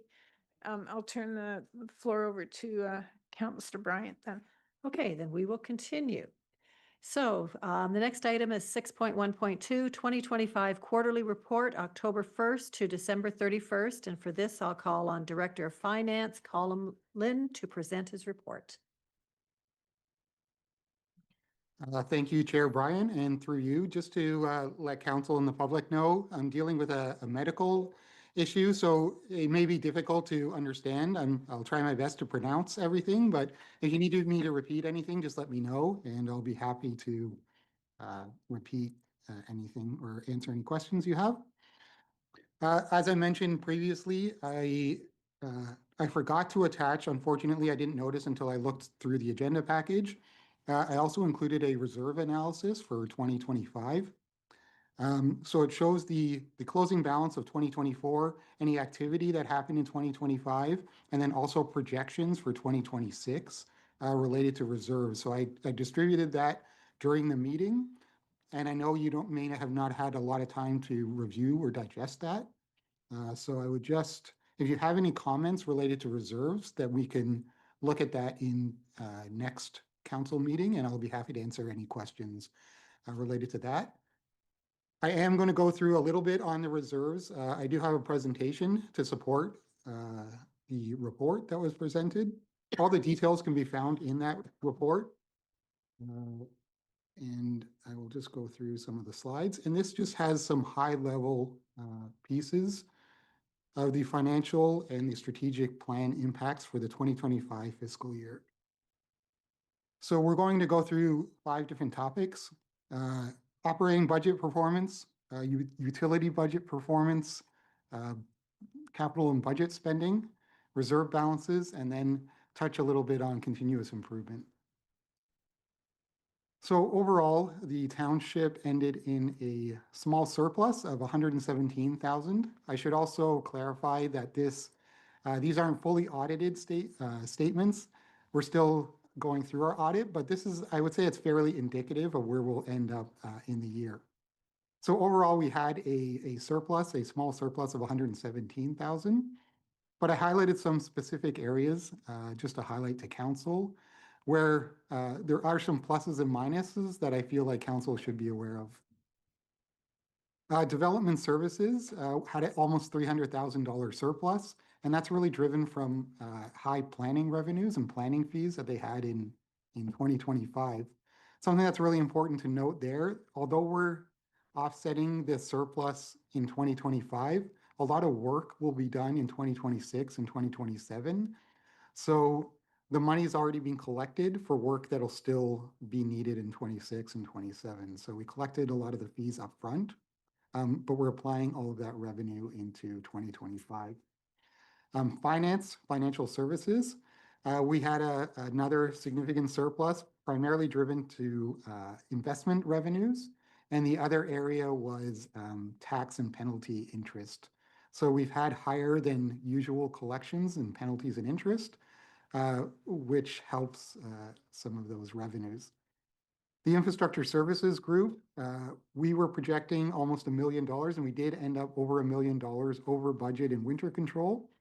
But there were some offsetting savings through things like surface treatment and other contracts that weren't performed. So that offset that winter control variance.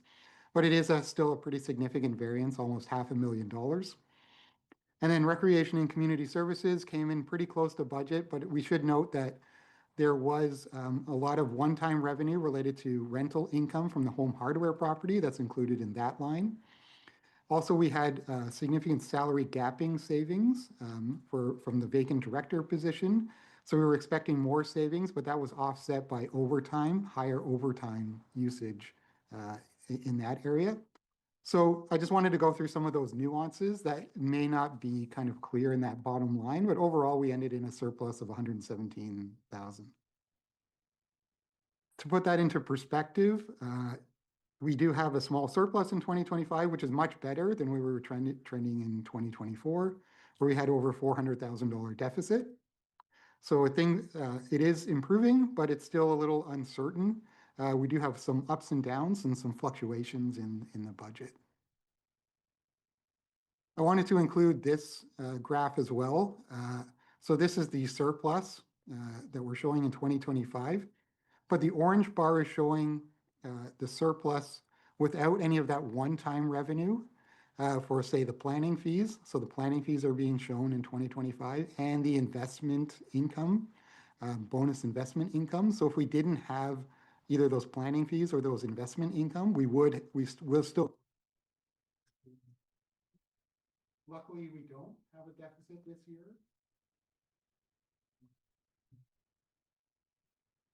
You can add this.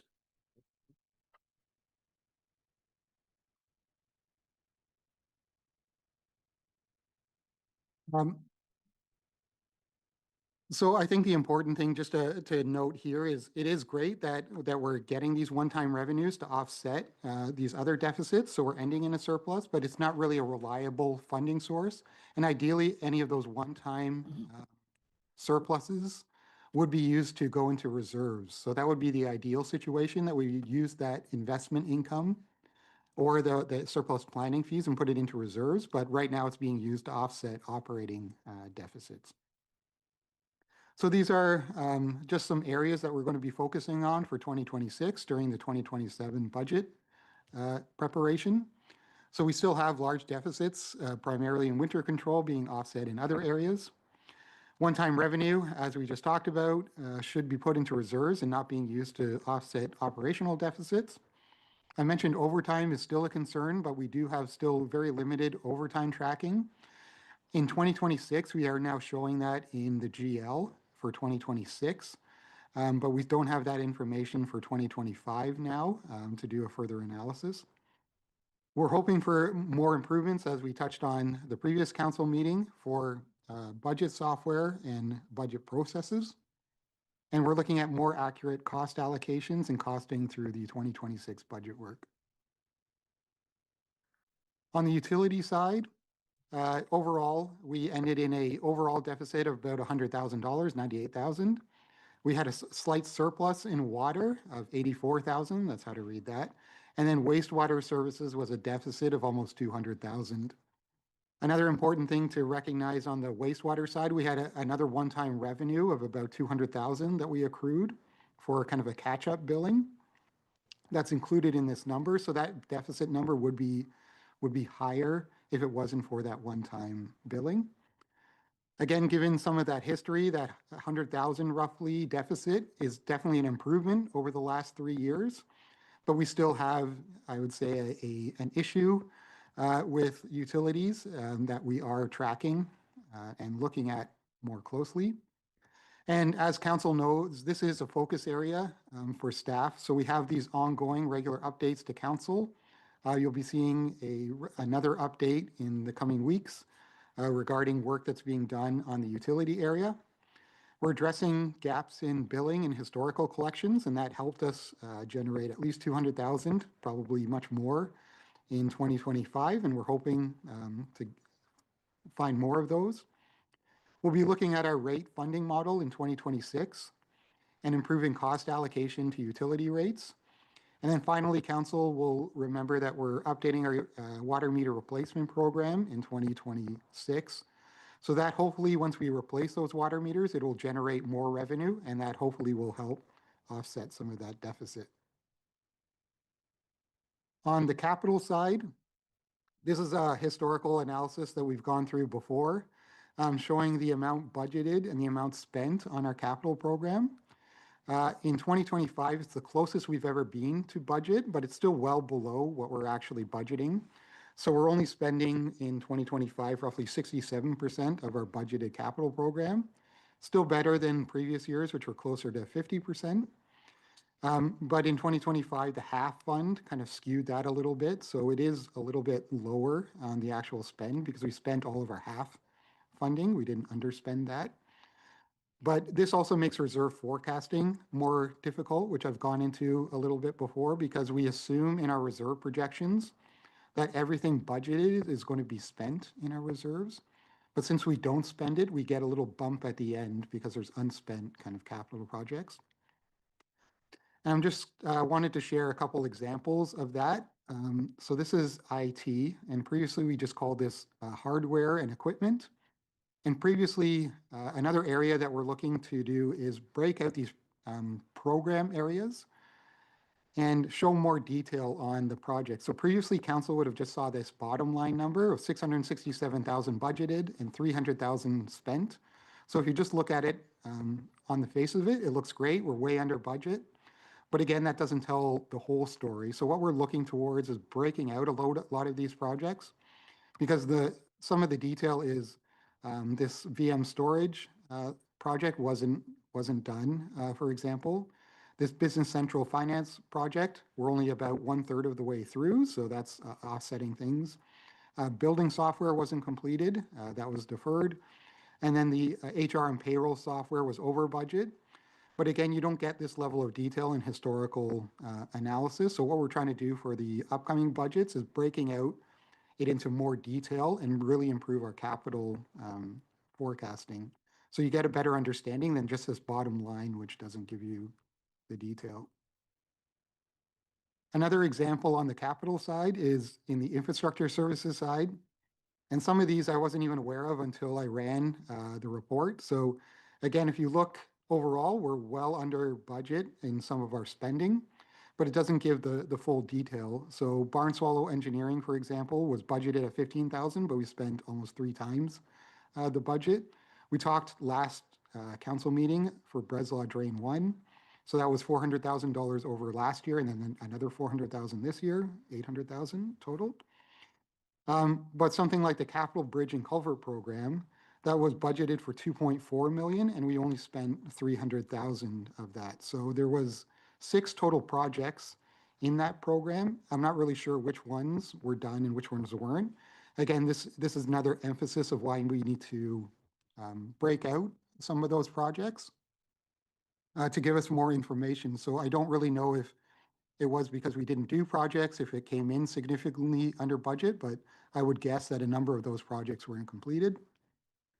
Duke Street Engineering, so that was under budget, but I also noticed that we also budgeted another 70,000 in 2026 for that project again. So I would have expected 20,000 to be rolled over. Instead, we rolled over 70,000. And then I went back and looked, and we've been budgeting for Duke Street for the last 7 years for that one. So again, trying to get more information for council. And then the hot mix resurfacing program, which I believe is the paving program, which we just looked at. So we budgeted last year 2.9 million, but we only spent 1.8 million. So again, could we have done more work, and what's involved in that hot mix? There's 5 projects in there. Did we do all 5 projects? And these are the kinds of things that we're focusing on for the 2026 budget to improve capital budgeting, improving project codes, justification forms for each one of those projects, improved capital reporting, scope and schedule, and so we can track and report these. This is probably the primary focus area.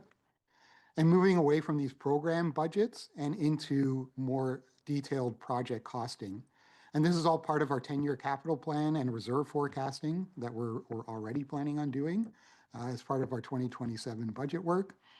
And we're also potentially looking at our DC study and more DC analysis to make sure we're funding our capital program appropriately in 2027. Just a few more slides, almost there. Just the reserve balances. I touched on some of these previously. The green bar is the 2025 reserve balances, and the purple bar is 2024. So pretty much across the board, we've improved our reserve balances, which I think is a very, very positive step in our road to fiscal sustainability. So in most of our areas, we've improved our reserve balances, particularly in development charges. Again, I'd have the caution that 2025 was a very significant year. There's been a lot of changes also with legislation, so I wouldn't expect to get that same amount in 2026 or even 2027, especially with the slowdown. But again, a lot of these are trending in the right direction. Equipment reserves is one exception, but most of our reserves are trending forward. And then this slide shows it more in a historical context. So I think I've shown this slide before where we've trended down quite considerably in recent years, all the way to the 2024 year end. 2025, I think, again, in a positive direction, definitely rebuilding our reserve. And I think that's also a testament to the efforts that staff and council have made over the past year to strengthen those reserves. So I think we're showing progress there. Still think there's more work to be done. And then the 2026 projection, this ties into that note that I sent out. It's likely that these reserve balances will be higher, but these are just based on the forecasted amount that we have in the budget. So likely we won't spend all of the budget in there, so the reserves will potentially be higher, but we try to err on the side of caution. So if we did spend everything we budgeted, it's kind of dropping back, and I would say into the danger zone. But again, it's going to be a long-term focus for future councils to build up some of those reserves.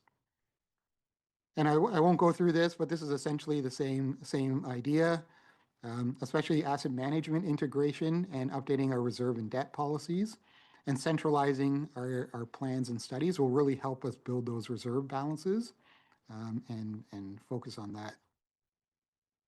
And then finally, like continuous improvement is strategic plan reporting. We changed our focus a little bit, and you'll see this new format going forward for strategic plan reporting. Instead of putting it in a Word document, we're using Excel to now present this. And this is part of like data validation and putting it in kind of a usable format for data visualization. So I would say it's setting the foundation for future work that we can do on this. So right now, we're going to start having, you can see the progress. So right now, this is the 2025 Q4 progress. But in future years, you'll be able to see Q1 2026 and the progress we're making on each of those initiatives. The plan is to develop pivot tables and visualizations. So, and eventually maybe even have this in the public so the public can see kind of the progress we're making on the strategic plan. And this will help us develop key performance indicators for each output of our strategic plan and how we can start to measure those and where we're at with different benchmarks. So here's some examples. This is from the city of Guelph, for example. They have different targets for housing targets and whether they're meeting the targets or not meeting specific targets. So that would be the next step, is to put targets and measurements onto those strategic plan indicators. And this is all part of data visualization and moving to a more data-rich format. So this is an example of a dashboard we've already developed as part of the asset management group. But what we're trying to do in finance is to have a number of these kind of dashboards. And in future, instead of seeing static PDF type documents, you'll be able to see real-time dashboards where you'll be able to drill down and look at each department and see in, say, these colors, like where the different problem areas. So just wanted to give you kind of a sneak peek of where we're trying to go with some of this work. And this is all part of that long-term cultural shift that we've been talking about, moving away from the short-term thinking and longer-term planning, linking strategy, budgets, and priority setting. So using data to drive a lot of these decisions. And this comes into a lot of the work we're already doing around business plans. We're going to be considering the longer-term implications of decisions. A key priority for us and the rest of the team is to improve financial and project reporting specifically. That's probably the primary area of focus for the 2026 capital budget. But really, there's no silver bullet. It's going to take a combination of software, new processes, and continuous improvement in order to execute that shift. But I think we are heading in the right direction. And with all of the work that's happening, I think we're positioning ourselves for an improved fiscal foundation. So with that, I'll be happy to answer any questions.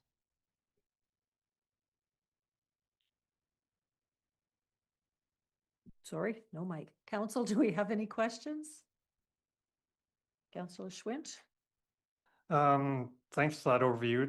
First time in a long time I've seen good news, lease and reserves, but I was missing the debt side of things because normally the debt and reserves often offset each other. Can you comment? Have they gone up or down? Through Chair Bryant, I'll send it separately to council. It is a good point. I did think of it as I was even looking at the reserve schedule. Normally I would include kind of a debt breakdown. The one caveat is we just made a decision last week to increase our debt by 1.5 million. So that's part of the reason why I hadn't included it yet, but I can send an updated one because it has even changed since the budget with that change in the Breslau drain debt. So it would have gone up. We would have decreased it with the payments, but we've increased it because we approved the Breslau drain 2 million, the Breslau drain debt in the budget, and then 1.5 million 2 weeks ago. So that's increased by 3.5 million total. But I will get that breakdown for you. Thank you. Councillor Cadeau?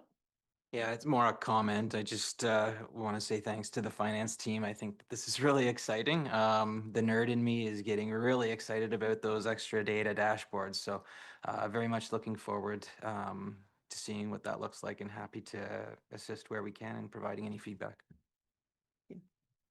Council, any other questions? Councillor Schwint. Appreciate the explanations on our capital spending. And I know the process is going to take a bit of time, but I think it's critical from my point of view that in September, we get an update kind of on a project by project basis. What's the spend up until September, August 1st, whatever the date may be, as a percent of budget? Will it be completed this year and above or below budget? So we know whoever is doing next year's budget knows that starting point.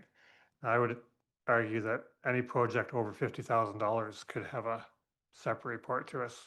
It can be a 1 page or 3 sentences, but have those numbers so we know where we're at. Council, any other questions, comments? No? One Seeing- more. One more, go ahead.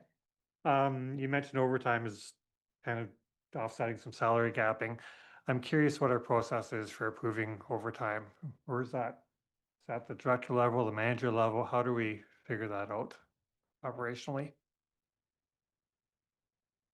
So right now, I mean, I think the simplest way to explain it is it should be done, at a direct report level, i.e. employee to the direct supervisor. But full transparency, part of the continuous improvement and transformation journey, we're finding inconsistencies in the application of the policy. And one of the improvements in the strategic direction is to tighten up with respect to those approvals. And that's part of work that's in progress. Certainly, we want to have consistency across the organization. I don't feel that we have that now. And so that is an area for improvement, but that's the way it should work in our organization and anywhere else, is that no overtime would be authorized and approved for allocation, in our payroll system without the appropriate sign off. But what we're finding, on this journey is a lot of consistencies that we have to bring better to the organization, and to make sure that they're clear and consistent across the organization, to be clear. I do have one question. How are we tracking our overtime? Because I'd like to see it come to us so we know where it's being spent, so that we can get a better handle on how it's being done. Yeah, so, I can confirm that I was part of a discussion this week between corporate services that has oversight for HR and finance. And I believe that, it's fair to say that there's work in progress with respect to trying to get a report in front of council with the Q1 report for 2025, which will happen in the month of May. So we're almost there. Okay. I would say this, though, I think there was some challenges with the old system. Hopefully there'll be less challenges with the new system. And also, as Colin noted, as Director of Finance, how we're tracking things better this year in terms of allocation and appropriate GL. So again, in the spirit of continuous improvement, we're trying to make the changes to make sure you have the information that we can report to you. Perfect. And I have one question that doesn't quite relate to this, so I'm going to ask it anyway. Where do we stand with the short-term disability discussion we had been having? I think we were supposed to get a report this year by June, I thought, but I could be wrong on the timing. Who wants it? Yeah. I think the difficulty is we're trying to manage a number of different HR policies, reviews, and right now we're having to prioritize based on HR's workload, et cetera, some of this. So full transparency, it's kind of slipped. But, I can assure you this and other policies, that we need to bring forward in this term of council, we will. Certainly there was a policy coming out of the union negotiations that we committed to review. But in order to do that review, we also have to review a number of other policies that have fiscal or financial implications. But straight up, Councillor Bryant, yes, we had hoped to get that done earlier, but things have slipped with workload, just full transparency. Thank you. Any other questions, council? None? Okay, then we will move on. Thank you, Mr. Lynn, for your report. We'll move on to the mayor's report on regional matters. I'll now turn this over to Mayor Shantz. I don't think I've got anything to report Nothing today. today? We'll That makes look it for simple. next one. Okay. Outstanding council activity list, anything? No? Yeah, you do? Okay. Just as an update, I want to acknowledge the Army of Volunteers and the organizers of the Elmira Maple Syrup Festival. Huge success again. I think that we set records on a beautiful day, so I just wanted to recognize that. Thank you. Okay, any council reports or updates? No? Items pulled from the information package? No? Information and public notices, none? That brings us to the end of the regular council meeting. Do we have a motion to adjourn? Councillor Cadeau and Councillor Burgess. Thank you. All those in favor? And that would be carried. On behalf of council, we would like to thank all those who watched the meeting or those who took the time to participate tonight. Good night, everyone.